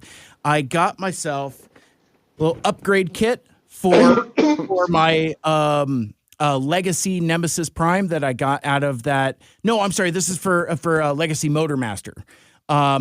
Oh, cool. So anyway, so this is kind of in the style of the Stunticon Job box set. And it's upgrade pieces that you could put on Legacy Motormaster, basically to, in a way, make him Menasor. So I don't buy a lot of upgrade kits. I haven't bought the one for Optimus yet. Actually, I found a KO for about the same price, so we'll see how that goes. But basically, that's so you've got clever kit. Yeah, That's Stunticon really cool. colored upgrade bits. Now, what I didn't know until I just pulled this out for you guys, so the original upgrade kit has, the silver sword, but for the convention exclusive, they give you a red sword that is definitely going in my animated Nemesis Prime's hand, because that's the same clear plastic that his axe is in. So now my dude's going to be dual wielding, and he's going to be a bad motherfucker. So anyway, so I grabbed this upgrade kit for myself. I have on order that Legacy animated Optimus that comes with the upgrade kit. Apparently, it's a KO on top of a KO, because it's a KO of this upgrade kit while also being a KO of the Legacy animated Optimus. So for $30, we'll see what I end up getting. Probably in December. So anyway, stand by for that. What else do I got?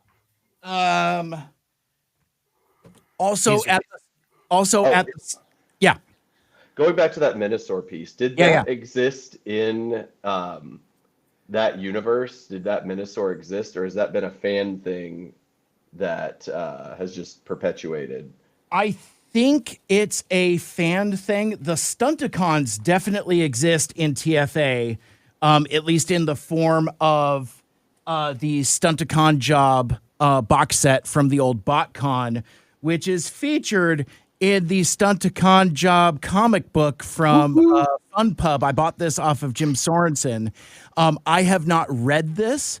Marty Eisenberg wrote this, and this is a comic that we've not talked about with him yet. We talked about the 6-issue Arrival comic, but we haven't talked about the convention exclusive stuff like the Stunticon Job and the Return of Blur, and I think there's a couple others as well. But I think in this story, Aaron, I think the Stunticons are just a gang. I don't think they have a combined mode.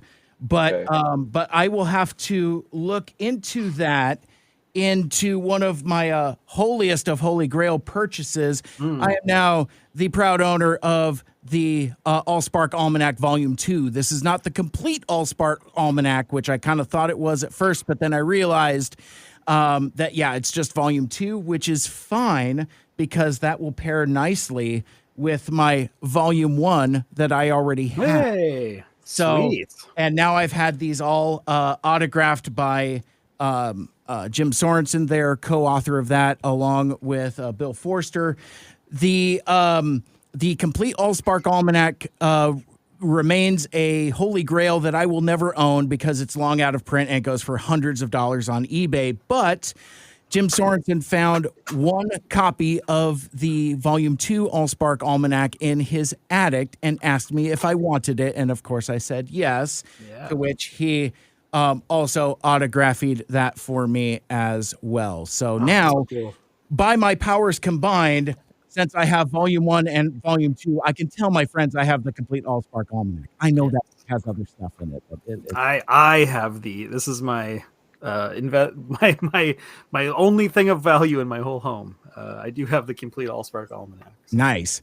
Now, ironically enough, if you rolled up to Jim Sorensen for him to autograph it, it would probably be defaced and it would lose value. So I don't know. Anyway, Aaron, sorry, that's a long way of saying that I don't know if the Menasor combined Stunticons exists in TFA. Michael Andrews, do you know anything about that? I don't know. I think you'd have to read that Stunticon job and get back to us on that. I don't know either. But I like the. I assume it's canon, right? If it's in that book. Maybe we should ask the AI. The thing is, though, is they never, like, for story purposes and for toy purposes, pushback from Hasbro, they never really quite got into the combiner lore in animated. In fact, they were pitching Devastator was going to be the first like combiner in that universe, or like big, Gestalt combiner. So they never quite got to that. So I don't know if the Stunticon job was like, what the hell, let's throw that into the lore, or if they were kind of still like, let's not introduce that quite yet. And for clarification, the toys in the Stunticon job do not combine. Like they're all redecos, repaints of existing figures that do not combine. They have to be one of the hottest, like rarest properties. Like the Stunticon job collector set is like still wanted by people. I mean it'll set you back. It set you back like $1,500. My dude Ryan King, who I actually spent a lot of time with at TFCon Chicago, he lives a half hour from me. I only see him when we travel for conventions. He has a copy of that and put it on display at the latest Seibfest, and I forgot to take a picture with it, which I should have. Maybe when I return to Seibfest in my Optimus costume, I'll have to like hold it up or something. Like he might let me touch it. At the very least, he might let me look at it. But anyway, it is one of the most sought after collectibles of that type. I mentioned that I was at the Toy Dojo booth, and they had the exclusive toys. I picked up a weird curiosity, here. Are either of you guys familiar with a artist named Macatron? Like he does stuff on Instagram and Twitter and stuff like that. So he put out a set of acrylic stands of his various arts. This is Gears, Axles, and Giggles. And basically, I don't have them out because I would have to assemble them. But basically, he's done acrylics of his various fun art. The big draw for me was the Optimus Prime and Elita 1 doing the Mr. and Mrs. Smith pose. Which I like, but there's also like an RC, there's Prowl, kind of in the style of RoboCop, and then you've got, some other fun stuff like, a lot of his stuff is kind of like gender flipped. So you'll have like, female Cyclonus, female Hot Rod Rodimus, kind of a take on the Bishujo Optimus, Megatron and whatnot. But anyway, like this was something that he was experimenting with, and partnered with Ocular Max to basically put these on the table. So I'm glad to support. Like the dude wasn't at the convention. He wanted to kind of see how well these do. So I'm glad to support an artist that I'm a fan of. So once I kind of get these out and assembled, I'll take some more pictures. But right now it's just kind of a box. I do believe Macotron does the art for a lot of MMC box work. Like I think the art for that onslaught that you bought is a Macotron piece. as Oh, well. that would I think explain he a did. lot. I think he did all of those. Yeah. Okay. And they do a lot of gender bendy, like they have gender bendy Galvatrons, Armada Yeah. Megatrons, or Tarns, and so maybe I don't know what came first. They wanted to do the toy based on his art, or vice versa. But Yeah. there's a little more to that universe of MMC art and toy. That's awesome. I didn't know that. Thanks for that info. That's cool that they're like all connected there. I asked them on Twitter. I was like, "Hey man, would you ever come to a TFCon?" And it's like, we'll see. But like if they do like, like prints or more acrylics or whatever, I would be there for it. I'm a fan. And I missed out on, he did a zine of his RC art, and did a low print run. I missed it, but I really like his RC stuff. It's a lot of fun stuff, kind of like cheesecake adjacent, but still like nice and fun and not sleazy. Right. Anyway, if I can real quickly just show from my StayCon haul. Yeah, I please, also, speaking of, I did get a Tarn, the Legacy line Tarn. So I finally own that. Looks cool, great to pose. Kind of fiddly. I was kind of bummed. yeah, I remember having a take about that figure at the time. It's a magnificent likeness.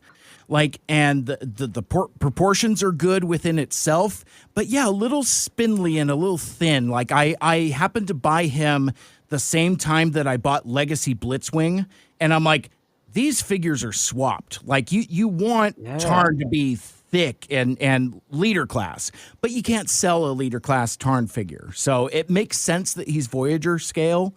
But still, like, yeah, he needs to have a little meat on his bones for sure. Which one was this?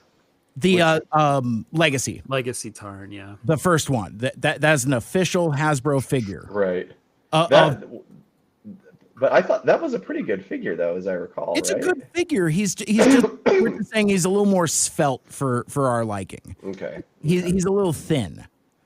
Yeah, comic Tarn is like a stout kind of. He's shorter, thicker, like all muscle, kind of like a shorter Grimlock almost. Is shorter evil Grimlock. So, I can show there might be more of Michael Andrews. I'm happy to go. No, I'm just gonna keep sneaking in my stuff. StayCon stuff. Yeah, as I because what's so funny is that Michael Andrews bought more toys than I did. Staying home. Because again, I have no toys here except for Megalith, which isn't even mine, and my upgrade kit doesn't count because that's an upgrade kit for an existing toy I have at home. But Aaron, you had something you wanted to show off? Oh, sure. I'll just show the goods. Let's see here. Yeah, take it off. Take it off. Let's see. Let's see here. Can I swap it? Can I swap my camera? I don't know. Can you? You can if you believe you can. Front camera. Wait, no. Back camera. Oh, there you go. Okay. Let's go through the goods here. Let's see. Please. I got this, which is New Age. It's all. It's flipped horizontal on my screen. Which way do I go? This is probably hard to see. Let me turn on a light. Let's get some natural light up in here. Wow. Let's get some natural light. Sure.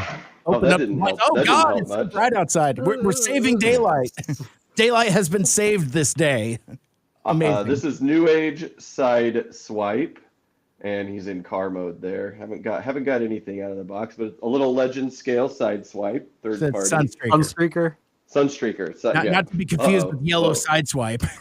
I did get the Ocular Max Ram Horn. Yep. Which will then complete the lineup of Ocular Max characters. There you can see. Yeah, oh, cool. Oh, he's the last one. Yeah. He's the last one. It completes the set. And you should be like, why don't you have a blaster around him? But because Blaster's up here with the movie bros, bro. There's no room up there for them. Let's see. Oh, you guys will like this. I did buy the RC. Missing Link. Nice. Missing Link RC. Cool. I was really tempted to buy the prototype version, but I did not do that. I had it in my hands. I picked it up and I put it down. And I'm just like, I do want it, but I don't need it today. I bought Ryan a Masterpiece Rat Trap for his birthday. You found it. Well, what happened was when the con closed and everybody was kicked out, I just went over to the Chosen Prime booth and said, "Will you guys sell me the display model?" And they said, "Sure," and they sold it to me. Cool. So it's actually not in the box. It's wadded up in a bag over here, and it's in the wrong mode to put in the box. So we just wrapped it up in some some bubble wrap. And I think that's it. Everything else that's kind of floating around here are just other random purchases that I haven't had a chance to deal with. But here we can show off Ryan's stuff. He got some. This looks like a Japanese. We got it. I don't know if you can see through the bag here. Yeah. Japanese exclusive Megatron Beast Wars. Cool. I don't know if it's a Japanese exclusive. Probably isn't the right word. The Japanese version. There you go. Of Megatron. Okay, sure.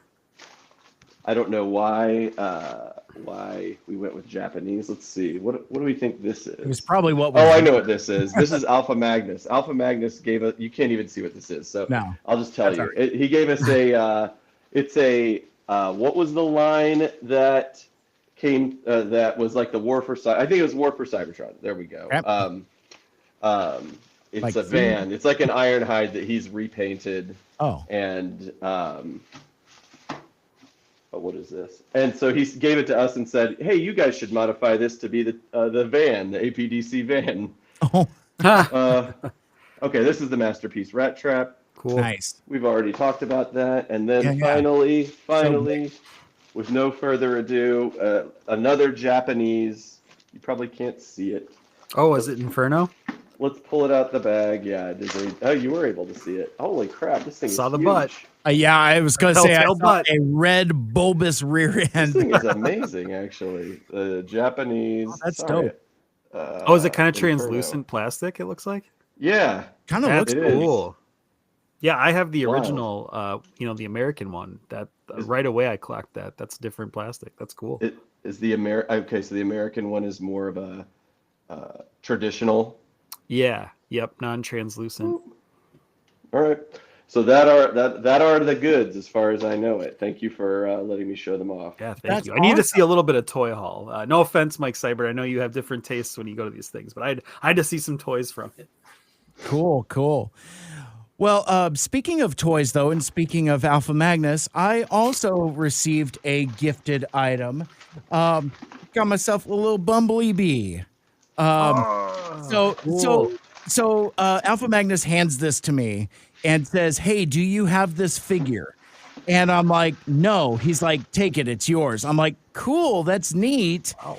And then before I get a chance to ask him why or why for, he's like, "Well, yeah, you could put like a little cigarette in his mouth or something." So as far as Alpha Magnus is concerned, this Red Series non-transforming Bumblebee is a representation of neurotic Bumblebee from the Autopod Decepticast holiday specials that I occasionally voice because he's just like, "Well, you're the voice of Bumblebee," and I'm like, "I am." And then I thought about that time that I was on with Greg and Yoshi and whoever else was on that recording for Transformers Reanimated. Like they had me on to voice Bumblebee and like a weird Insecticon clone of Bumblebee that I did a weird voice for that I barely remembered that he reminded me of. But I'm like, oh yeah. So now I have a toy version of neurotic Bumblebee. Who hates when his friend Spike leaves his stinky socks lying around out on Moonbase 2 and microwaves fish in the microwave. And Spike has a taste for new metal for some reason. I don't know. I was going through some stuff when I recorded that stuff last year, so I don't really know where a lot of that stuff came from. But anyway, so now I have a neurotic Bumblebee figure. What else do I got on my table? So I've got some like comic related stuff. There were a couple comic book folks there. Bob Budiansky, who basically created what a lot of us know of the G1 Transformers universe. He named almost all of the characters, wrote all the tech specs, all the bios, and all of that, and was the editor of the comic and the writer of the comic for a good long while. I picked this up a couple years ago, last time I saw Bob Budiansky, but this is like a print representation of issue 1 of the comic. I actually don't have a copy of issue 1 of Transformers, which is fine, because like this is a fine enough recreation. It's 11 by 17, and I could get autographs on it. So now I've had Bob Budiansky autograph it, but then also Marvel editor Ralph Macchio was there, not the Karate Kid, the Marvel writer and editor. He was there, and I had him autograph it as well because he wrote the first issue of Transformers. So Bob Budiansky edited the first issue. Ralph Macchio wrote it. I've now have their autographs on this poster, and now I can just frame this, and I don't have to worry about getting getting another issue for them to autograph or whatever. The only thing else I would get for this is if I had the opportunity to meet artist Bill Sienkiewicz, who did Daredevil and Moon Knight back for in the 80s with Marvel. He painted the iconic cover to Transformers #1. That's the only other autograph I would probably get on this guy. Awesome. So anyway, so there's that.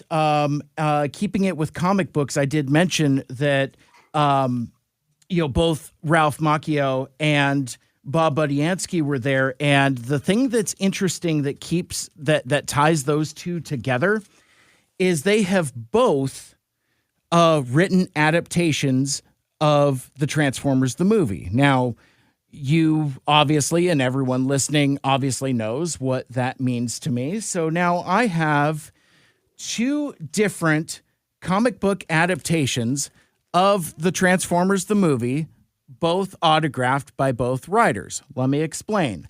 So back in 1986, they put out a comic book adaptation of Transformers the movie. It was a 3-issue miniseries.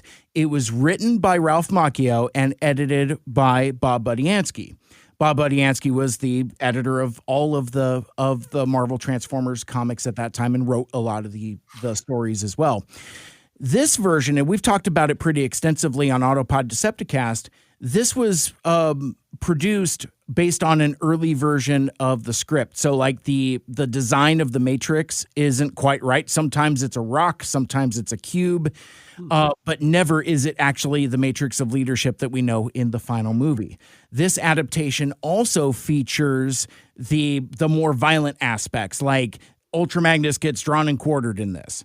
That kind of thing. But the thing that is so damn fascinating to me about this comic is almost 40 years ago, this comic asks and answers a question that fans of the movie have been talking about for years. It's like, well, what if Hot Rod didn't get involved? Optimus Prime died because of Hot Rod. Hot Rod's interference. It's all Hot Rod's fault. This, that, and the other thing. This comic answers that.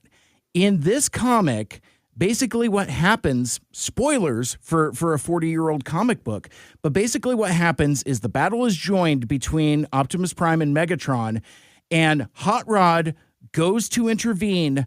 Cup stops him and says, "Stay away, lad, that's Prime's fight." And then that's it.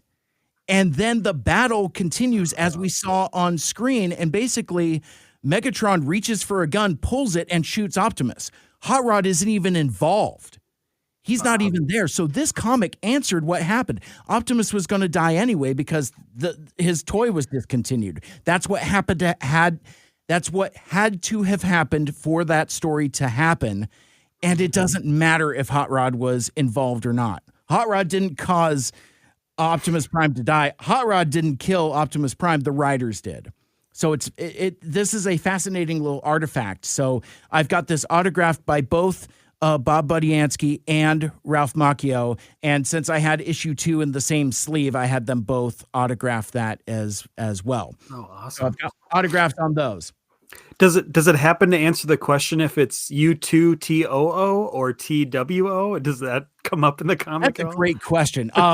You know what? After I get done here, I don't think Oh, it's probably in this issue. Well, let's stop the damn Yeah, show it's and kind of reminded find me this of out right now. guns. I'll find this shit out right now as I'm just flipping through vintage comic books right here.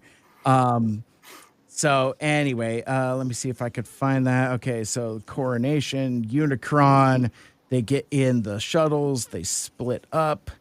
Let's see. Okay, they crash on the Quintesson planet. Okay, so it looks like it goes from they get captured by the Quintessons. You see the Quintesson judge, and then on the next page, it's Kranix explaining the savage world of the Sharkticons and their cruel masters, the Quintessons, and then here is the panel right here. So Kranix gets grabbed for judgment, and let's see, that's him. He's the one we want. The Quintesson bailiff said, "No, please, I'm the last survivor of Lithone." Hot Rod says, "Let him go." Oh, it's happening right now in real time. Mikel Andrews, the bailiff says, "Soon you too shall receive your sentence. TOO. Oh. Soon you also will receive your sentence." Asked and answered in a 40-year-old comic book. That's amazing. I'm glad we took that journey together, That Michael. was fun. That's incredible. That's so funny. So jumping back 20 years, for the 20th anniversary of Transformers the movie, IDW had the publishing license at the time, and they did a Transformers the movie, showing the wrong cover, Transformers the movie 20th anniversary special edition.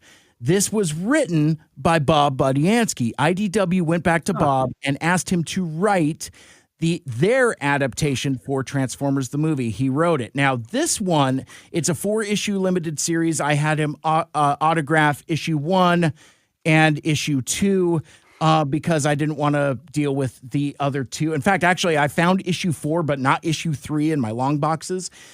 On Wednesday night before I flew home, I am tearing through my long boxes in my office, trying not to wake up my wife. And I'm just like, I got to find these comics. My comics are aggressively unorganized. It took me a while to find these. So I was grateful to have even found them. All of these were in separate boxes on separate shelves. I'm not the most spiritual person, but I do believe in fate, even though it rarely calls on us at a moment of choosing. Something put these comics back in my hand because it certainly was not my organization skills, but I digress. This is kind of like a weird expanded version of the story. Like there's like a whole interlude that answers questions like, well, what were the combiners doing? What were the season 2 people doing?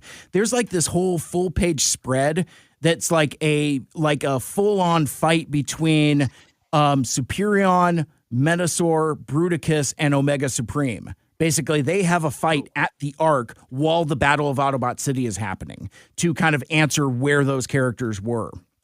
Cool. And I think there's other interludes in there about what other characters were doing. I don't know if I'm going to be able to find the panel here, but I will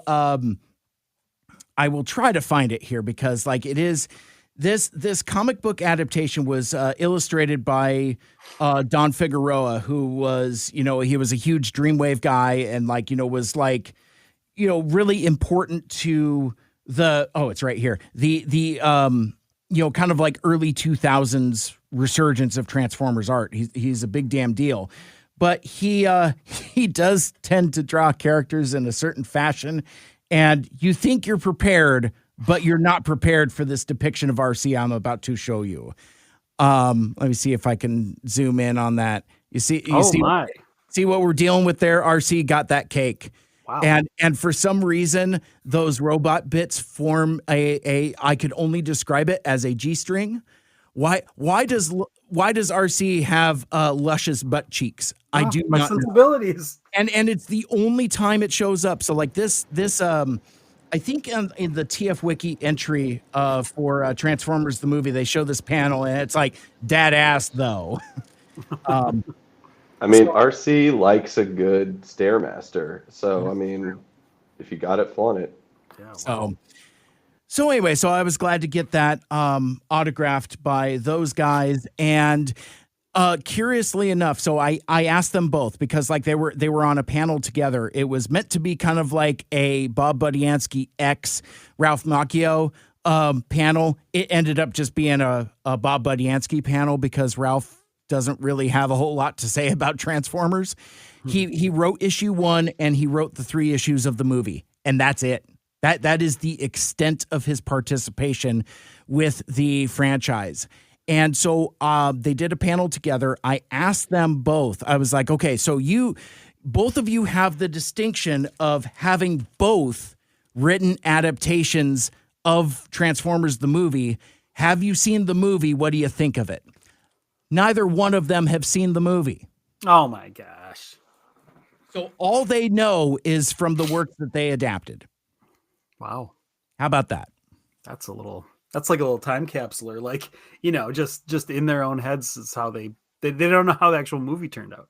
Absolutely. Yeah. So it's just kind of funny. Speaking of comic book adjacent folks, this is my second read through, but I started reading Flint Dilley's book, The Games Master, again. And this time, Flint Dilley autographed it when I bought it. Now I got it autographed by cover artist Livio Ramadelli. Awesome great. dude. One of my favorite dudes. He's a guy that I've been interacting with since before he got hired by IDW and before I started participating in Transformers fandom. So that dude will always have like a special place for me. It's like I felt like we were both there at the beginning before there was a thing. I opened this up and I realized I had like a whole bunch of like postcards in here, and I had forgotten about them. There was a series of cosplayers set up at the table outside the dealer room, and these were just freebies that they had me grab. So there's some kind of like coalition of cosplayers or whatever, including that Megatron that we see at every convention. Aaron, you know this guy with like the color contacts in his eyes and stuff. That dude. Apparently he's part of that group. So anyway, I don't, what is this? At Rebels of Cybertron. Cool. Yeah. So anyway, they're a group of cosplayers that gave me a bunch of, postcards. Shout out to those folks. Speaking of comic books, Michael Andrews. Yes. I was initially going to do this when I was talking about the Jim Sorensen stuff, but I have, one of the hottest commodities on the dealer floor. Transformers Animated : Bumble Prime. Yeah.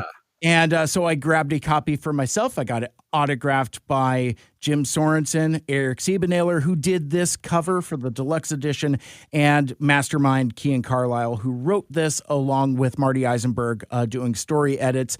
And guess what?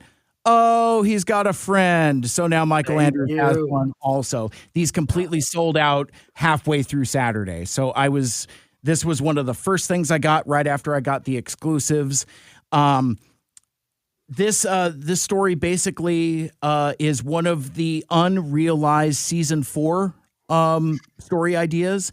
It's a flash forward story where Bumblebee, kind of like in a Days of Future Past type of thing, witnesses a dark dystopian future where like Galvatron and Predacons run amok and rule Cybertron, but also that Bumblebee, fucking Dennis the Menace himself with his slingshot in his back pocket, has now become Prime. So Bumblebee is a Prime, and I won't tell you anything else about the story other than, like, again, it's kind of in that dystopian Days of Future Past style.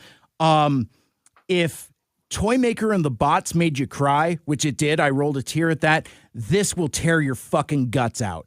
Whoa. It is, I mean, in the Michael Andrews kind of way of like, yes. It hurts a lot, but it's a fantastic story, and congratulations to everybody that was involved with the production. They are going back to press. I think as of this recording, Kian Carlisle still has like maybe like 15 or 20 copies of the standard edition. This is the deluxe edition. but they're doing another print run because demand was just so. They printed 1,000 of these and sold them through halfway through Saturday. So, Man, I'm glad you got me one. I'm glad to let you get two. That is good news for me. well, I bought them from 2 different tables. Right. So I Very didn't. sneaky. I bought one from Jim Sorensen and I bought the other one from Eric Siebenahler. Nice. Eric Siebenahler, by the way, breaking news, is back at Hasbro as part of the design team. Yeah, that's so cool. Yeah, he's filling in for one of the guys. I don't remember which. Maybe Mark, who is on paternity leave. So congratulations to his family there. But also that means that a strong voice of the Transformers animated design team from back in the day is back in the saddle.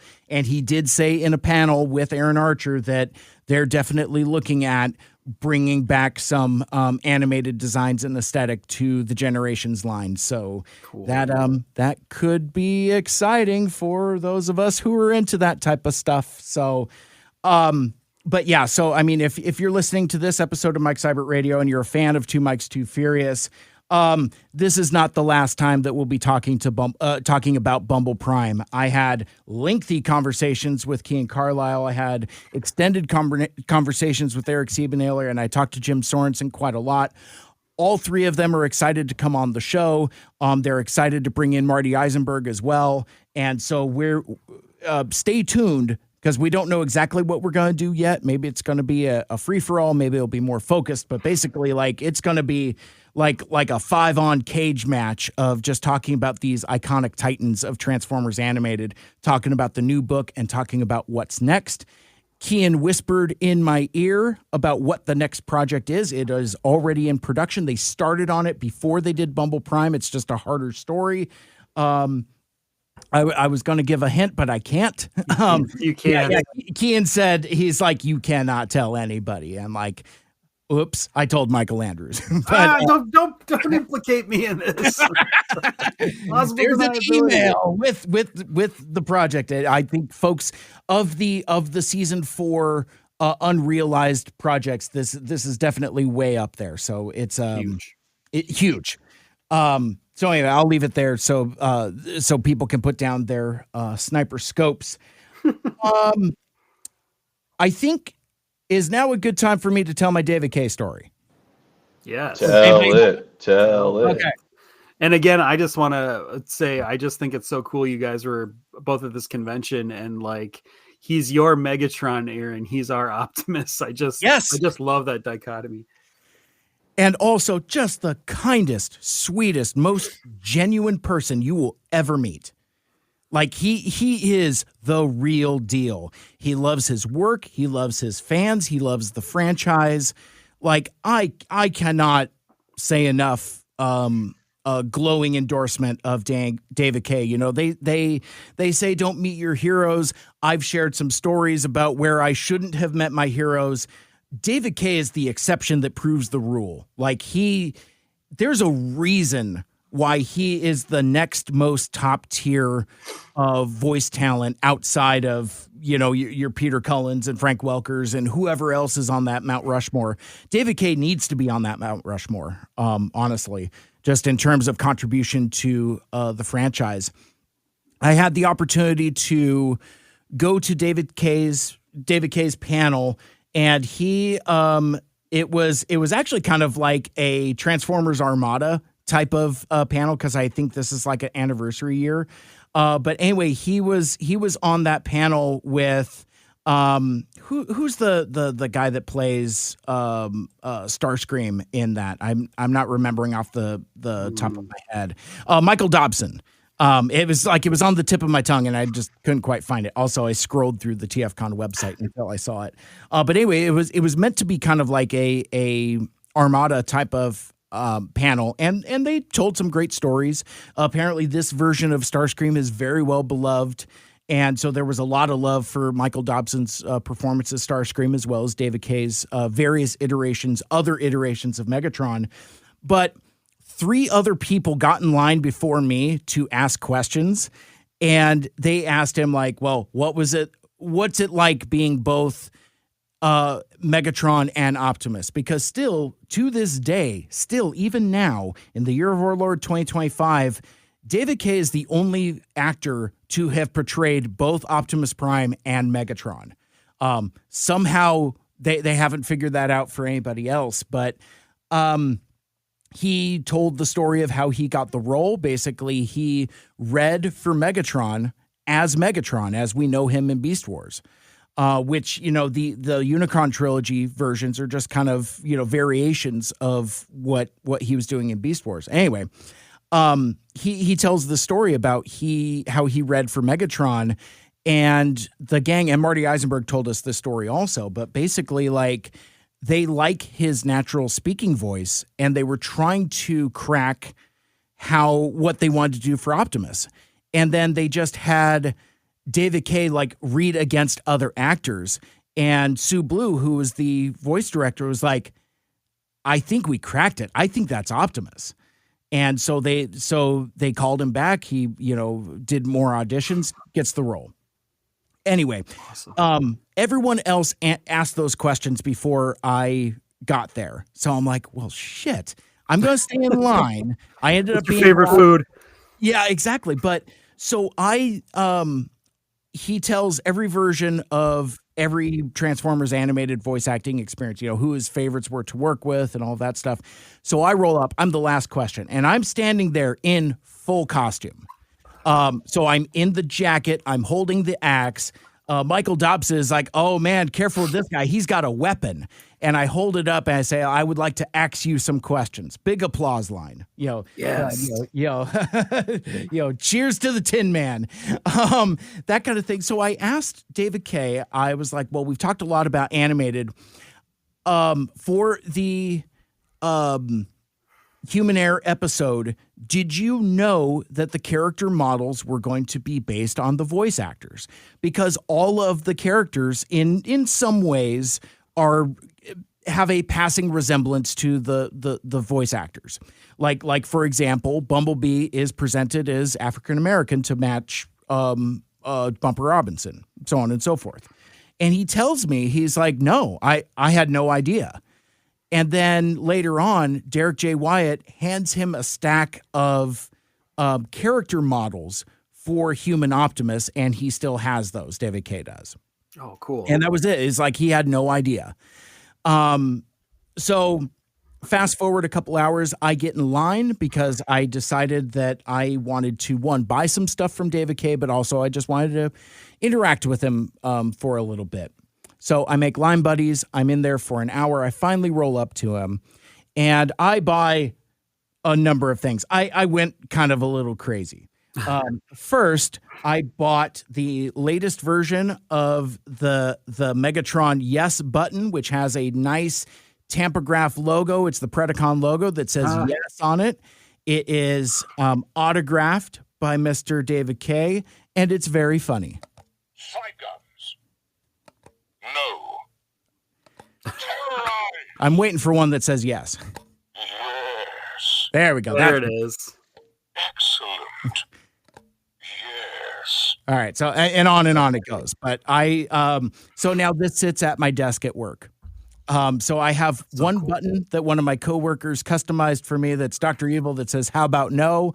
And now I have a equal opposite to it, a transform and rise up, if you will, to your transform and roll out. What a pleasant surprise. To where now I can press that. I also got a autographed glossy photograph. This is animated Optimus. And he personalized it to me. And here's the thing, too. I don't, Aaron, you had talked about Vince DiCola earlier. I roll up to David Kaye, and he goes to do the autograph, and he's like, it's Mike, right? And I'm like, yes. Whoa. He's like, yeah, from the podcast. Sweet. And I'm like, what is happening? So I give him a 2 Mikes 2 Furious button, and I don't remember what order this was. So I'm assuming that I gave him the button before this. I don't know. but I could choose to think that he knew me from the podcast. And I told him, I was like, well, yeah, we've done this podcast. You actually came up to Seattle for Seibert. Oh yeah, for Seibfest. I love Seattle, would love to come back. So if any of my fellow organizer folks are listening, David would love to come back. He loved his time with us. Anyway, so it's like, I'm identifying as him recognizing and remembering me, despite the fact that I've shaved my beard and put dye in my sideburns to look more on model. But anyway, so I tell him that I would also like for him to autograph my jacket, my my animated Optimus costume jacket, and I turn around and he basically I should have brought the jacket with me to show it off. I don't think I've posted pictures of it. I think I posted video. Anyway, he basically signs kind of like which Arnold movies? Is that Commando or is it? Oh, it's Running Man, where basically like Arnold signs a contract on somebody's back and then sticks them with the pen. It's not that at all. But anyway, David K autographs the back of my jacket and he tells me, he's like, Derek would have loved this. Oh, and I'm like, that's very sweet. And he's like, no, seriously, Derek loved the fans. He would have loved your podcast. He would have loved your costume. And I'm like, God damn it, David K, you're gonna make me cry. Well, I was gonna say earlier, just to jump on that, like there unbelievably, there aren't a lot of people cosplaying as the human error versions of those characters. Like I haven't seen any. I'm sure there have been, but it's like I haven't seen any or none famously. But I think that's part and parcel why you got so many reactions. It's just that's something a lot of people don't see it, and it just seems like so like, oh duh, like this is a great costume. Yeah. Well, and like we talked about on the podcast. Thank you, by the way, Michael, for that. The other bit of feedback is that, like, again, like my appearance is accidentally halfway there. I was joking with people. I'm like, this is how I do my hair anyway. I just put a little extra stuff in it and put some coloring in my sideburns and shaved my beard and painted a jacket. And then I realized I'm like, oh, I actually did do quite a bit for this. Yeah, right. Something that I thought I was going to do nothing with. I'm like, oh, I've got those pants, I've got those shoes, I've got a black turtleneck for my Captain Pike costume. And but yeah, next thing I know, I've with Lucky's help and with Alpha Magnus and Whirl as well, kind of giving me painting and tips. I've built this costume that really, really resonated in a way that I never would have anticipated in a 1,000 million years. Everybody was just so goddamn nice. Awesome. So, let me see. I do have some knickknacks in my bag here. I'm just going to do some quick lightning round stuff. I got a 3D printed matrix from somebody that said TFCon 2025. I don't know who it was. I have Swindle Shannix that this is actually like a coin that somebody made. Cool. O2, who's friends with our buddy Ed, who was on our giant not live stream, but the what like the hell? The end of, oh, right. But it was like the end of the show, right? It was like the end of the show one that we did. Thing, yeah. But anyway, they're friends with Ed, and like they had an incredible Swindle costume and flagged me down from across the parking lot. Are you Mike? Are you Mike? Do you know Ed? I'm like, yes. Can I get a costume with you, a picture with you in your costume? I'm like, yes. First person to ask to take a picture with me. It was nuts. I got some cute stickers, including a Soundwave there. What else do I got here? I met a nice lady named Ann Bryant, who wrote a book. She is the composer, or I'm sorry, she wrote the Transformers theme song, the first one. Oh. And so I had her sign one of my vinyl records. I didn't bring it here with me, but anyway, she wrote a book and she wrote like a nice note to me on the back there. So that's really fun. Buttons for Mikel Andrews. Yes. Black Series continue. This is Mike Case, who hangs out with Dan Larson from Secret Galaxy, Toy Galaxy. He has a Star Wars Black Series podcast. Great guy. He and I have been in each other's orbit for the past 5 years. We've been to TFCons together, never met in person until TFCon Chicago. Alpha Magnus gifted me a Transformers animated Rodimus instruction book and the card to go with it, so that someday in the future I could get a commission from Aaron Archer to do artwork on the instructions. I didn't have time this time, but nice. I will do it in the future. What else do I got here? Friend Fine, look behind. APDC stuff. This was Ryan had given me 11 instead of 10 for the swag bags. APDC sticker, a mildly inappropriate mud flap designed for RC made by Alpha Magnus. Huh. We already talked about the topless people. We're going to move on from that. I'm dropping buttons. An animated Optimus Prime artwork button that I got from Hono. Excited to kick it with him. A couple keychains for Mikel Andrews. Got an animated Blitzwing and a Prime knockout. What else is left? I got a Chicago patch for $2 for my mom. And what else is in here? Because I feel like I've got like a bunch of like jangly stuff at the bottom here. Okay, here we go. Omega Supreme Pizza for Mikel Andrews. More stickers. This is, I don't know who this is, but somebody who is a cosplay candidate to me. I mean, you don't know who did. I don't know who the person was. Sure. Yeah. See, and I just got more stickers, but this one I really liked. This is Shockwave from Skybound. If you've read Skybound, he has an affinity for sea life and whales. But the thing that really struck me, and this is why I wanted to show you Mikel Andrews, they put their handle on the back and says, have a great TFCon. So now I can follow them. We should probably do something similar. Yes, I like that. But we'll talk about that later. The last thing I had, where did all my dice go? I have a fistful of dice here. And this might not be all of them, but one of the folks that was on the podcaster roundtable was Axsmith from WTF at TFW, co-host with Evangelist, and he does Extra Life every year. And what he likes to do is he makes dice and sells them for donations to Extra Life to support children's hospitals. So I'm always down to clown. I gave him $10. He gave me a bunch of dice and pins. And anyway, so go check out Extra Life.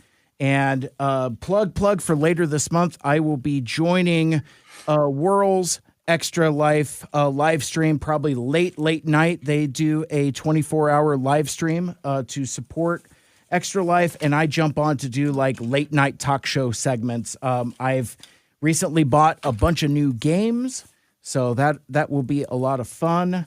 But yeah, I think that's awesome. I think that's the end of my bag here, the end of my haul. The podcaster roundtable was a lot of fun. Thanks to everybody who showed up. It was rough because it was the end of the convention, a half hour after the show floor closed. So there was almost as many podcasters in the audience as there was on the table that was on the panel. There was about 10 of us. And it was a lot of fun. We tackled a lot of great content that will be coming up on a future episode of Mike Seibert Radio, as well as when I wade into controversy a little bit, tackle a little bit of one of the more provocative questions that a new podcaster asked me. So I will unpack some of that once I get the audio back from Evan. I do want to give a huge shout out to Evan Tainment, and Paul for doing audio engineering during that panel, and as soon as I get the audio and video from them, I will share that here with you with bonus commentary. Get your oven mitts, because it's going to get a little spicy in the after credits after I revisit some questions relating to AI. But we're not gonna unpack that right here, because for you, the listener, you're gonna get a taste of it later in the post credits of this episode. But we're not going to come back to that now. But anyway, that's I think that's my TFCon. Wow, quite the weekend. I'm trying to think if I have any good wrap-ups from a merchandiser, and not really, other than everybody's great. Nobody talked crap about prices or anything. There was no haggling at my table, but everybody was just kind and sweet and very, just it's cool to be around people who are excited about this stupid thing of Transformers. It was pretty awesome. And I, like Caleb was saying, I look forward to doing a merch table again someday. I think we learned a lot, and maybe sooner than later, who knows? But no, it was all around fun, and the shenanigans hanging with the peeps on, Thursday night, Friday night, Saturday night, Sunday night, all fun times. Indeed. All fun times. Yeah, so we spent the majority of our downtime in the, let me see if I remember correctly off the top of my head without looking. It was the Parkway Bank Park Entertainment District. So that was home of the Dueling Pianos bar that we did not go to. The Tiki bar that we did go to, which was adjacent to the Dueling Pianos bar. We didn't realize that at the time. That's why they didn't have any food. Also, home of Crust Brewing, where I crushed an entire white sauce buffalo pizza myself in honor of my dude Mikel Andrews. Good pizzas, good brews. Yeah, so we thank you for that in my honor. I do appreciate it. I did not intend to eat that entire pizza. I just kind of did. We never do. I mean, like the spirit of Anthony Anderson was with me. It's like, it's like, that's how you show you're not guilty, is you got to eat it. You got to eat the whole plate. So I ate the plate. I ate the whole plate. Don't talk to me, criminal. Was that where we had the absolute worst service of all time? Yes. The one where they gave us to-go cups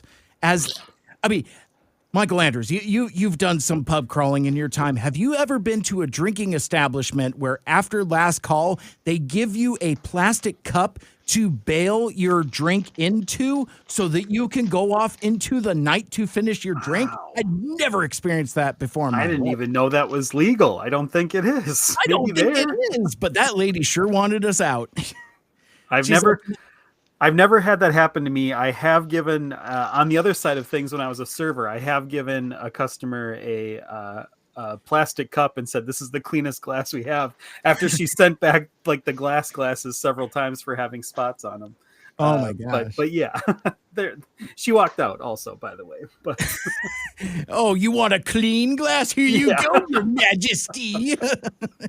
Wow. But yeah, that was nuts. But yeah, we had many a drink and foods at Fat Rosie's.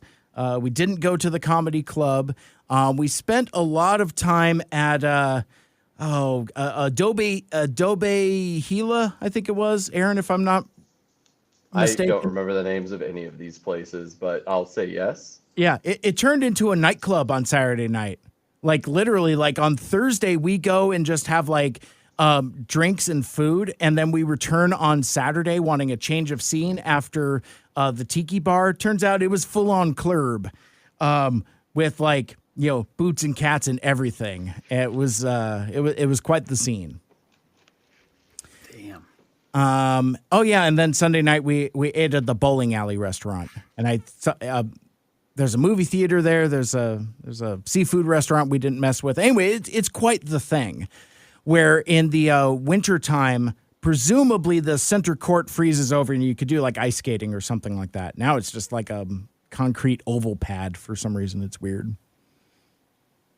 Man, I fear that I would not have done like the nightlife stuff or been much of a outgoing, going to restaurants and stuff. I certainly couldn't have been there as many nights as you guys were there, but I don't know. Part of me, it's a weird thing. Part of me really appreciates the ones that I did go to.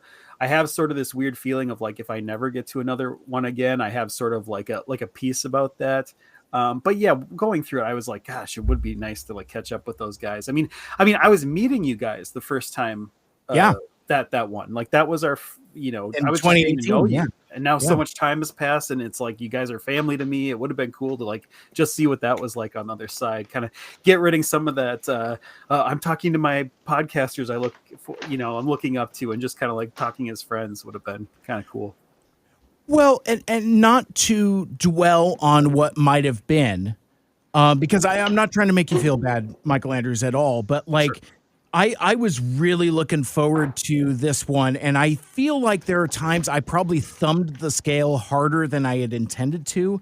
I don't know if I was pushing you into something that you weren't ready for, because I know that convention going has been something that hasn't been on your radar, and it's like it's a big step. And I know for at least the last year or so, I'm like, well, mathematically, Chicago's going to come up again. And then when it did, I was just like, oh man, Chicago's coming up. Oh man, the APDC guys are going, oh man. And to the point where I think I imprinted too much excitement onto it, because to me, this was going to be like a homecoming of sorts. Like, Michael Andrews would be like his first convention experience since COVID. This is like the scene of the crime where we first met APDC in person, that we all worked together on that panel, that we all closed down that bar together, that like that first time in 2018 was special to a lot of us in a lot of ways. So for me, like my expectations were actually really kind of high, because like I wanted to meet everybody and see everybody. And I was at a spot where I was ready to, be flexible and go with the flow, and just like, I put this in a post on Facebook somewhere, but I was like, friendship first. Yes, there was convention stuff to be doing. Like, I'm running around in costume, I'm getting autographs, I'm buying stuff. But the reason why I went was friendship first. And there were times where, like, I remember there was a time where our friend Chandler had specifically wanted a picture of all of us in the APDC booth, and time was getting tight. Like, Caleb was going to leave, Melody was going to leave, and then there was like a panel coming up, the animated deleted scenes panel, and there was a narrow window of all of us in the same place at the same time, and I'm like, guys, we need to get this done right now. Our window is closing, and fortunately we did, and it's a wonderful picture. I mean, it is just amazing to have Aaron, Ryan, and Caleb, me and Chandler all together in this murderer's row in the booth. It's just like, that's friendship right there. And that means the world to me. And it means the world that we took the time to stop to make it happen. There was a time where like Ryan was like, it was difficult. It was herding cats. Every time we thought we had everybody, we turned around and went, where's Caleb? Yeah, well, I mean, like there was a time on Saturday where it's like, you guys were going to grab lunch or something. Well, that was the time that Lucky called me, and I'm like, oh, I got a hot date, I got to go. And I disappeared for an hour, or maybe that was Friday. That was Friday, sorry. But anyway, it's like, so it's a lot of like herding cats, and people just disappear, and you lose track of your friends. So that meant the world to me that we were able to do that, and it meant the world to Chandler as well. My point being, Michael Andrews, is like, yeah, I had a lot of expectations about like what friendship was going to look like and what we were going to be able to do with it. And you were sorely missed. Like, every time I talk to somebody about like the podcast, they're like, oh, is Michael Andrews going to be here? I'm like, nah, not this time. Oh man, I'd really like to meet him. Oh, that means a ton though. That means a ton. I will say, I didn't ever feel pressured by you. I had always intended to go back. I mean, the first time post-COVID that it swung back to Chicago, I was like, I'm there. And that was like the weekend we were closing on a new house, and I was like, I just can't swing both in one weekend. We have to move in, and then a couple days later I have to go to Chicago. I was like, no way, I just can't swing it. So I was like, the next one, which would have been this one.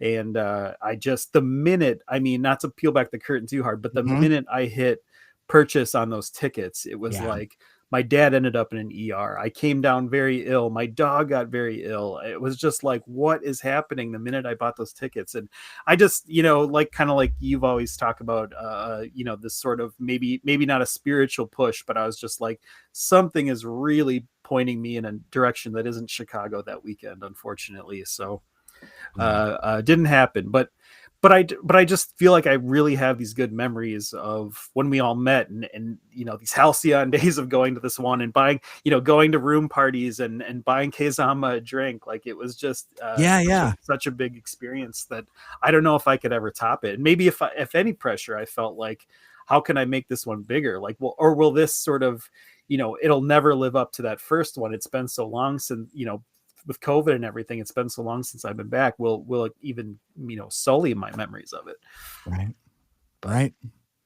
But I this was great. I got to live it, all through it again and live it through you. And actually, when you sent that, you tweeted out the you going to the Crust Brewing, which is like my place, right? Like, it's a brewery that serves pizza. It's Crust Brewing. Like, I sent a picture of that tweet to my therapist, and I was like, it all encompassing how I feel this weekend. She's like, I get it. I got it. Yeah. I mean, I stood outside and I saw two neon signs. One said pizza, the other one said beer. And I'm like, if there was a time that I was going to commune with the spirit of Mikel Andrews, this would be a place. That's my version of heaven, by the way. That's what I see when I think of like the pearly gates. Just a big pizza and beer neon sign on it on the outside. Yeah.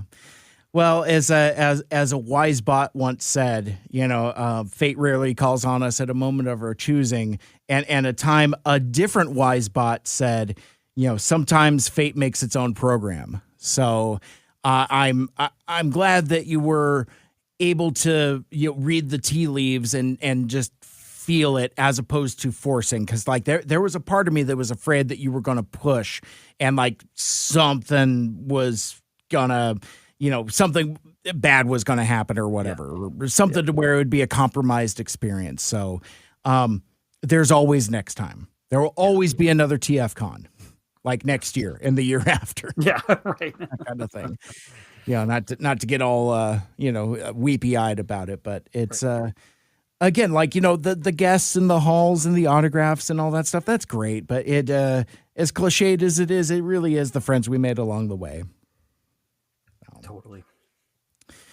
Here.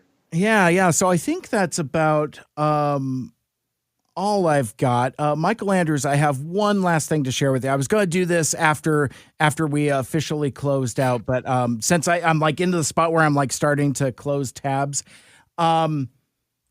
there's and this is kind of like weird canon for Two Mikes Too Furious here on Mike Seibert Radio, but like having read the Bumble Prime comic, Mikel Andrews, I want to share with you a screenshot for the end of Endgame Part 2, the final episode of Transformers Animated. Yeah, and I'm just going to do a screen share here real quick because I've edited a couple episodes and I've realized I have not squared this with you. If you look at the screen share, and you got your dude Farrell there front and center, but there's another character there that I think you might have a misconception about their fate. On the right-hand side, there's Rodimus right there, alive and well. He got over his cosmic rust affliction that he had in Transwarp Part 1. Because like you had said to my Marty Eisenberg, it's like, oh man, because we were talking about one of the Arrival comics. It was the oil slick one, and you're like, maybe they found a cure for cosmic rust, and maybe Rodimus isn't dead. And I'm like, Rodimus is totally not dead because he's there in Endgame Part 2. But I had to square that away before we got any further. So pardon to Aaron for the weird off-topic distraction, but like I said, I had to square that away because I don't know when we're going to do another show or when the context for that would be, but I had to square that before we got any further. And happy birthday, buddy. Thank you. Yeah, thanks. I was going to say Melody wanted to make sure and wish you a happy birthday as well. Oh yeah, birthday buddy. Yeah. Yeah, I'm deep in the throes of it. My birthday week, so I'm very excited. What a way to kick it off. Planned. You got an extra hour of daylight. Yes. You got to hang out with friends, and Where is my rubber ducky? that is not what I was hoping that would say. But it's perfect all the same. There's too many phrases in the yes button, I think, because I just want to. Yes. Yeah, I just want one of those. There should be a switch on the back that's just like a yes mode. Like just get the yeses. Wait, switch this to evil. Aaron, before we let you go, I mean, first of all, thank you for hanging out with us and for taking so much out of your busy weekend. I know you got a lot going on, so I really appreciate you hanging with us. Oh, all good, man. I enjoyed it as always, and I was multitasking, as you know. So, always great to hang out with you guys. Thanks for having me on. Absolutely. Anything you would like to promote APDC wise before we part ways? Nah, not really. There's a show. If you're interested in Transformers, you'll come across it. Find it on the things. Perfect. Thank you. You're welcome. Thank you so much. Appreciate it. Well, and I guess, friends, Michael Andrews, anything you want to promote? I know we're outside of book reading season. It's like don't read those mage books in the winter time. It's a summertime read, you prick. Oh yeah. If we're still in spooky season a little bit, you can go find Gone for a Spell. That's my kind of supernatural, scarier entry in the writing canon. No wizards in that one. But yeah, other than that, I'm in my birthday mode. I'm relaxing. I'm like Aaron. I'm also just here as a fan and a friend, and just happy to be along for the ride today. Yeah. Well, thank you guys so very much for taking the time to hang out. And I guess that will wrap it up for this special edition of Mike Seibert Radio Podcast. I want to thank Michael Andrews and Aaron from APDC and Caleb from APDC for stopping by. If you want more of this, make sure you subscribe on Apple Podcasts, Spotify, and wherever the heck else you listen to your podcast. Like, share, rate, and review the show. Let me know what you'd like to hear more of this. I don't have my copy in front of me, so it's just from the dome. If you want more Transformers shenanigans, please check out Two Mikes, Too Furious, where me and Michael Andrews talk about Transformers animated one episode at a time. We have finished the 47 episodes. We are now in an extended conversation with co-creator, story editor, and writer Marty Eisenberg, and stay tuned to that feed. Please don't unsubscribe because we have more stuff coming. We're going to be talking Bumble Prime and the Transformers animated extended universe, because that's probably the biggest spoiler of all, is that Bumble Prime is just kind of like the middle of the beginning. Transformers animated will be continuing, but Kean Carlisle can tell us more about that when he joins the show, when we're able to get our schedules square. I guess for Mike Seibert Radio, my name is Mike. For Michael Andrews and Aaron, take care. Eat some good pizza choices. What did you say earlier, Michael Andrews? Like pizza choices? Something about pizza. Make good pizza. Eat some choices. Eat some choices. That's what it was. That's our shipping, our amalgamation of our podcasts catchphrase. I'm sure if people saw us at TFCon, they'd be like, I don't ship that. No, no one would. That is a toxic ship I want no part of. Nobody's going to make Megatron drawings of that ship. I don't think so. But ironically enough, I guess our ship name is already Two Mikes, Too Furious. So whatever. 3 anyway. weeks. Yeah. Disgusting. Goodbye. Bye. I'm gonna hit stop recording before off ramping even further. Mike Seibert Radio is recorded in Seattle, Washington. Our original theme song is written and performed by Lucia Fasano.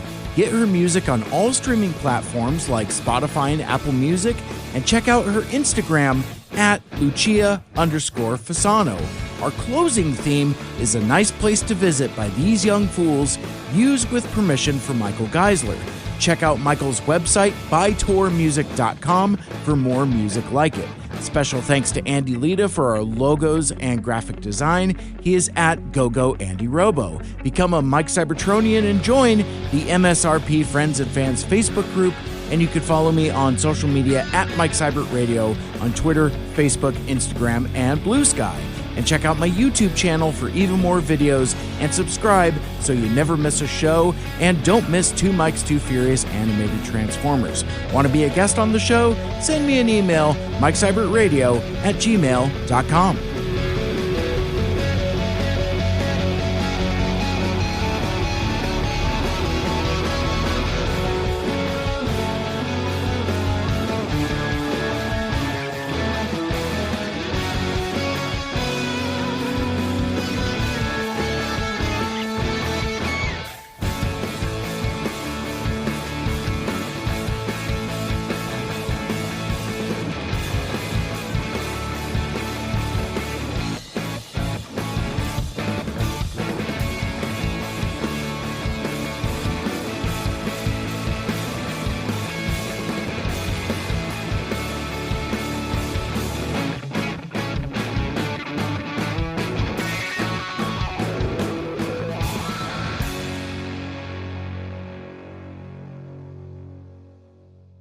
That reminds me, I may or may not tell this story earlier, depending upon how the mood hits. But there was there was a pair of podcasters that bought from the APDC booth, and they one of them was like the Ingester and Victory, which basically it's a riff on the bonkers Ron Friedman first draft, where, like, you know, Unicron wasn't even called Unicron, he was still called Ingester, and like, you know, Galvatron has like a weird symbol on his chest that's not quite Autobot or Decepticon and all that other stuff. And these knuckleheads who I am trying to decide whether I want to be in a feud with or not. More on that maybe next. But like it's like Ingester, I don't get it. Well, no, it's Unicron, and he ingests things. I'm just like, it's okay to not get a joke, but they, in my opinion, they went a little overboard in terms of being surly about it. It's like, I don't get it, therefore it's dumb. Oh God, I hate that. I hate that shit. But also, though, you bought the poster, so, you know, good on you. You know, so right. you putting money in my friend's pocket, so I guess I can't be too mad. So. Right. Ingester, I hardly know her. You brought her, you Ingester. Very, very silly. Very, very silly. But it looks like we have another challenger. Here comes a new challenger. Mystery guest, enter and sign in, please. The flashing T is here with. How are you guys? We're great. I'm great. Or speaking just for myself, I'm speaking for the royal we here. No, I'm good, dude. Are we live? What's happening? No, we're just recording. Okay, all right. Yeah, no live for the three of components. Just not even going to stress about it. In fact, me and Mikel Andrews have just been kind of like catching up a little bit, talking some logistics. We haven't even technically, quote unquote, started yet. So it's all good. We're technically under the pre-show grab ass umbrella. Sweet. Yes. So feel free and grab some ass. It's supple. Supple and available. I'm grabbing away as we speak. This is why we don't do live. We can't do live. I was just sharing with Mikel Andrews that I had ordered another run of Two Mikes buttons, and I must have gotten my calendars mixed up, or the shipping options have changed or something like that. But the button showed up the day after I got back. So I had no new buttons to hand out to folks, and so yeah, I was just being a real taker there, not a giver. So there was that. But you gotta have takers to make the givers happy, though. Exactly. Well, and it's again, the idea would be like, if I'm in that cosplay, I'm basically a billboard for the show. Mhm. So why not, extend that further and kind of, even though I don't particularly like them, I do like the cards and stickers that our topless friends made up, because it's Right. basically got like a QR code for their channel and then another QR code for like their Instagram or whatever. So it's Right. very easy, very clean, nicely designed. Most certainly made by an AI. When they handed it to me, I was like, "Oh, AI art." Yeah. No. I just told Michael Andrews I was probably not going to get into this, but I'm probably getting into this. So we'll see how it goes. Well, actually, yeah, I mean, I guess just like as a, I may or may not end up editing this back into the episode or not. Maybe we'll just talk amongst ourselves. Aaron, did I ever catch up with you about the follow-up with those about those folks? I heard from the panel, from your panel. Yeah. I heard some discussion that was started when we were out to dinner. I don't know if we. Oh, that's right. That's right. We were at dinner. I forgot. Okay, so if I may, let me start from mostly zero for Michael Andrews' benefit. We almost made some friends with some podcasters. Aaron may still be friends with him. I don't care who he's friends with. It's fine. It's fine. But I will not be associating with them. But so there's this couple, and it's a husband and a wife, and he's a toy collector and she is not. And they do a podcast where they review robot toys. And that's cute and fun, right? They at a time where every show has to have a gimmick, their gimmick is that they put up a wall of boxed action toys, and they do the show with no shirts on. It's and now the boxed toys are blocking the goods, I guess, and it's what is it like? Topless toy reviews or some shit like that. I don't know. It's really I've got the sticker somewhere tossed into my packaging. Something like that. I think it's got to be in my sack of fun. Also, if anyone's got a picture or something, maybe you could link me. Well, what a pervert. Yeah, you could do whatever. You're missing the point. It's terrible. Well, while you're looking it up, this sounds like a sort of a I don't know if rip-off's the right word, but it just there was the Naked News that it is kind of a riff on that, yeah. Like that was like a big YouTube thing that Trisha Hirschberger started a long time ago. Sure. You brought her, you Hirschberger. Topless Toy Talk. That's what it is. Oh, okay. Yeah. Topless Toy Talk. It's cute. It's fun. It's fucking whatever. So anyway, they stopped by the APDC booth, and I'm probably at risk of telling a story that I'm not involved with. So Aaron could. There's no real story from my perspective, other than they just stopped by. They bought some stuff, left, talked about their podcast, and left. That's the beginning and end of my interaction with them. Copy that. Okay. Yeah. So I come back around. Aaron shows me the stickers. I was like, oh, cool. New podcasters to make friends with. Fast forward to Sunday afternoon, and the Podcasters Roundtable panel, hosted by yours truly, the Mike Seibert Radio 2 Mike's Furious Experience. I suppose we'll call it for these purposes.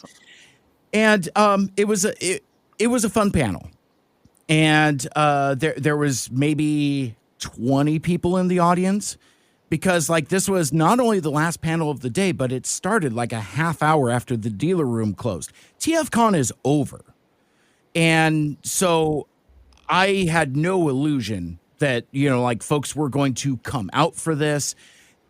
At best, I would hope that there would be a little bit of retention from the organizer. The Colin comes out and announces the next TFCon. In this case, it's they're going back to Orlando in October of 26. And he fields a couple questions and shares a couple things. I could come back to that if it becomes relevant, but should we just start the show? I'm sorry. I feel like we're covering everything. I think we are. And unfortunately it's just the way I tell stories. Let's knock the story out just in case, and then we'll do a problem. Yeah. This is a spicier story. You're right. You're right. Okay. This will be a Patreon tier. Let me cut to the spice then, because again, as I said, I apologize for interrupting. No. You're fine because you understand the cadence. He's like, oh, he's just going. It's like, no, let's figure out if we're actually going to do this or not. You're right. Okay, so nice lady gets in the Q&A line and she asks a question. She's like, hey, I'm me and my husband have just started a podcast. We've been going for a couple months. My question is, how do you guys feel about using AI for generating interview questions? And I think of the group, I was probably actually the most charitable. I'm like, well, it is a controversial technology. I also feel like regardless of our use of it and our feelings on it, the technology is here regardless. Me personally, speaking only for Mike Seibert, I use those tools at my job sometimes as a starting point, but my outlook, both personally and professionally, is that it's a good starting point if you're stuck, but never as a good ending point. And certainly not for arts and creative stuff. Like if you're trying to collate lists or things like that, I suppose that's fine. Shrug, that kind of thing.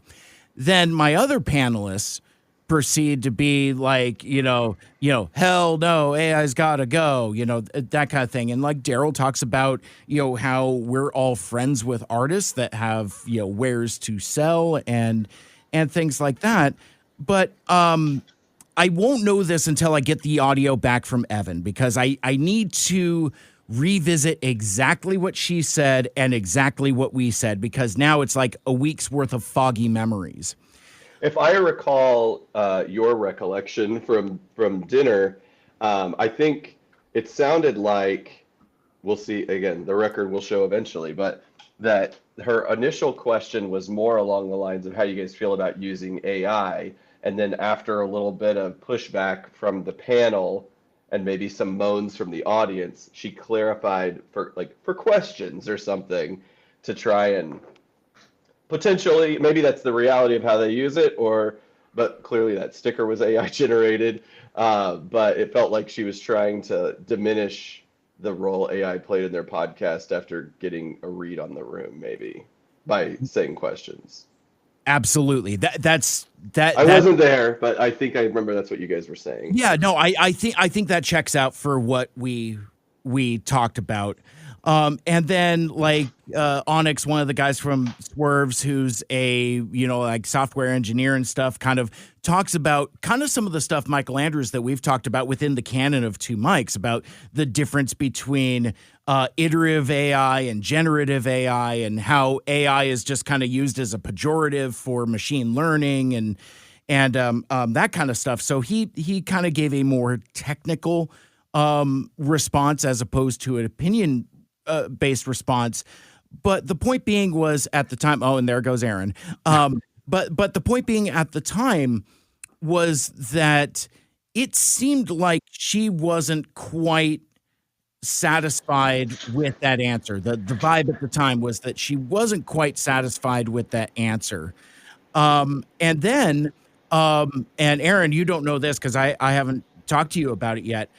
The following Monday, so I guess, no, maybe it was Tuesday. It was either Tuesday or Wednesday, whatever, after TFCon. I'm at work. I happened to see that they're doing a live stream because I went ahead and subscribed to their channels and followed them on socials, trying to be a nice person. Mm-hmm. She goes on this rampage about how we're all just a bunch of gatekeeping assholes.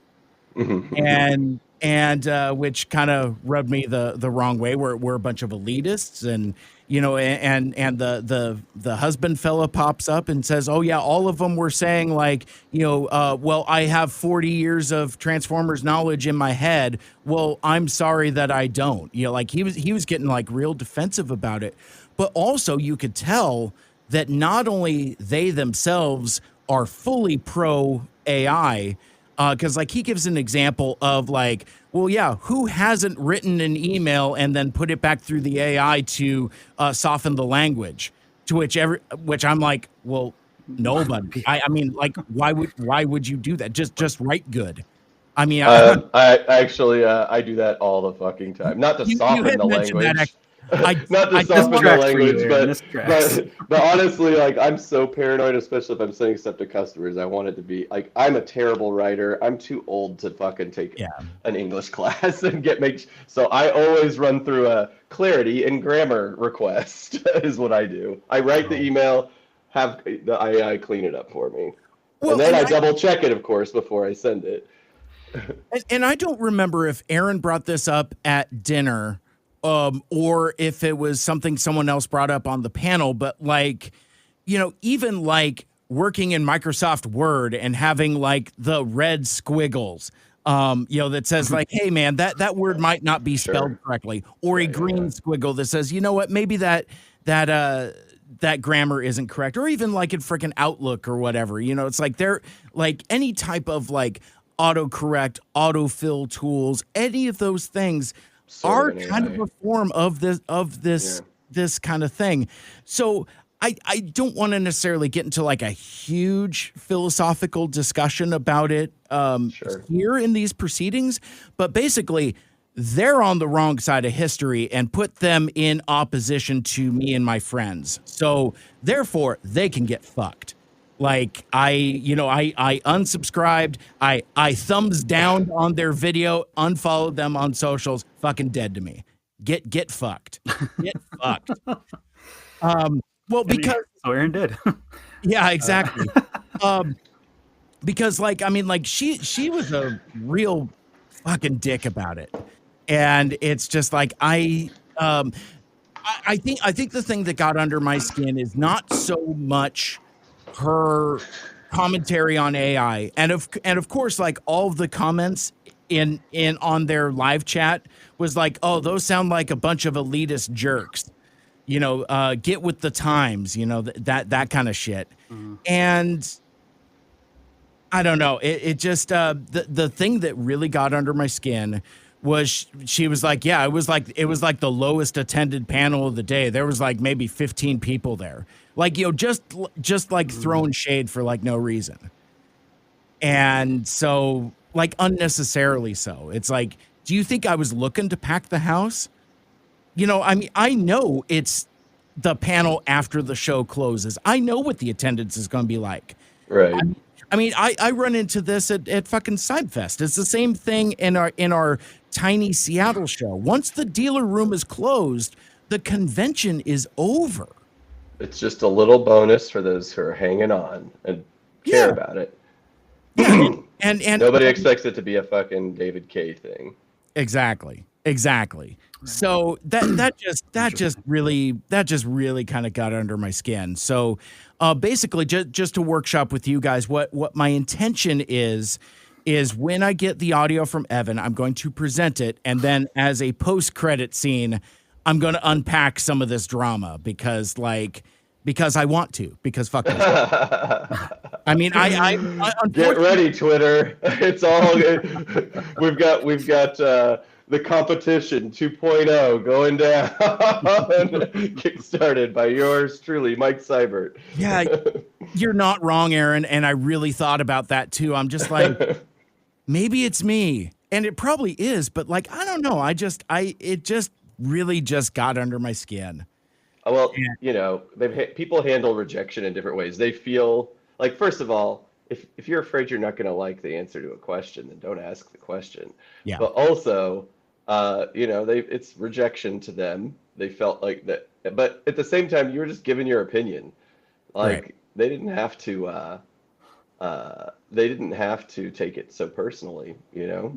My They asked for my feedback. 2 cents on it. I don't want to get too far into it, but my 2 cents on it are just like it feels like to me like when, you know, a really conservative person just wants to be like loved for like who they voted for, or that like, can't we all just get along? Like I just picked a terrible person as president and want other people to get hurt that don't look like me, but can't we just be friends? I'm a person. Like Right. it just felt like, it feels a little like a lighter version of that. Like I'm doing this terrible thing. I'm stealing from artists and writers. I'm uncreative to the bone, but I want to start a money-making influencer channel. Can't you just, you know, everybody in this room, can't you just lift me up and tell Let me me I'm have doing that. something great? Yeah.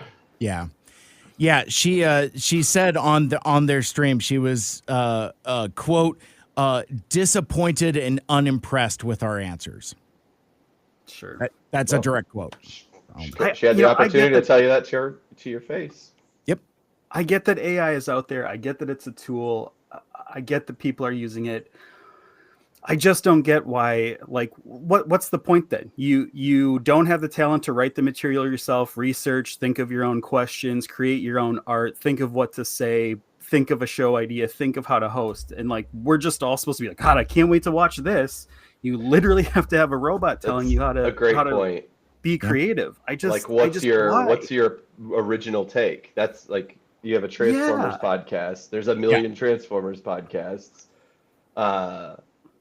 Yeah. If you don't have, if your original take is taking your saying, shirt off, well, that's a pretty shallow original take. Like, have that. It's kind of stupid, but you know, if your other content that comes with it is good, whatever. I could overlook my feedback or my opinion on the topless bit. Yeah. But and basically, the other thing also is like, so she asked all these podcast related questions. I'm like, oh, I'm sorry, you didn't actually shout out your podcast. Let us know what it is so we can listen to it. And she's like, nah, I'm not going to say it because there's kids here. I'm pretty sure there were no kids in the audience there at that point. But like, for me, if you can't even say the name of your podcast out loud, that tells me that like you're embarrassed about it. And that means you're embarrassed about your show, which means you probably shouldn't be doing it. Not to be an elitist gatekeeping asshole about it, but like, I mean, I will gladly tell you I'm the co-host of Two Mikes, Too Furious. I'll gladly tell you that I host a podcast called Mike Seibert Radio. You know, that kind of thing. It's like, if you can't even say the words, I mean, like, was fucking Beetlejuice going to appear or something? Mm-hmm. It's like that's not the way to do it. But whatever. ChatGPT, tell them what we do. I also want the twist to be like she's real and he isn't. Like he's an AI creation that is standing next to my AI girlfriend. I asked and she's just bouncing off. She created like an AI host and then she just bounces off what the AI says. Yeah. But it's also funny though, because like, you know, that you were right, Aaron. There I think this went a couple rounds when we were talking, but at one point somebody said something about research and like not knowing stuff, and all of us piped up. It's like, dude, TF Wiki. That's what TF Wiki is for. But I think because they're such infants in the fandom, they don't even know what that is. Sure. Which again, not to be a gatekeeping asshole, well, but then ask a follow-up question. You know, what's TF Wiki? Who curates it? Who maintains it? You know, because we all use it. I mean, I have it. Well, I don't have it up right now, but I have it up whenever we record podcast episodes. You know, because it's a well-curated source of good information. So yeah, no, it's a great reference. But yeah, I mean, if you don't know, you don't know. Maybe TF Wiki is a little boomer-fied. I mean, oh sure, well, it definitely feels Web 1.0. Well, it is through the lens of the folks who created it and maintain it. And because I see some of that discourse on Twitter sometimes about like, you know, the captions and kind of the quote unquote voice of it. And it's like, well, fuck that. Do your own thing then. Sorry, this is the thing that's there, and it's a reflection of the people that put it up. Mm-hmm. You know, it's like if you don't like the news, then find news that you like, I guess. I don't know if that's the takeaway from that, but I do feel that way sometimes when folks kind of rag on TF Wiki that are like, again, children, infants in the fandom. It doesn't have to be curated for everybody. It just has to be curated. Yeah. I don't know. I can't imagine the effort that would have to go into it to update it. It's also all volunteer. Nobody gets paid for it. Yeah. Like Wikipedia. I mean, it's as functional as Wikipedia. It's a good site, and I go to Wikipedia all the time. So why, I don't know why I'm critiquing it. Sorry. Well, I was just gonna say, not to cut anybody off, but I think we gotta get off this for my blood pressure purposes. I've been trying not to talk about AI on weekends. So poor Michael Andrews. I'm sorry. Well, this is my. It was either gonna come up now, or it was gonna come up at the end when you asked me how the panel went. Yes, I'm glad we got it out. Okay, because now when we get to it in canon, I can just kind of breeze over it, and I'll tease for another episode that's not this one. It's like ashing out before you light the cigarette, so to speak. There you go. Ooh, just shredded tobacco everywhere. That doesn't sound great at all.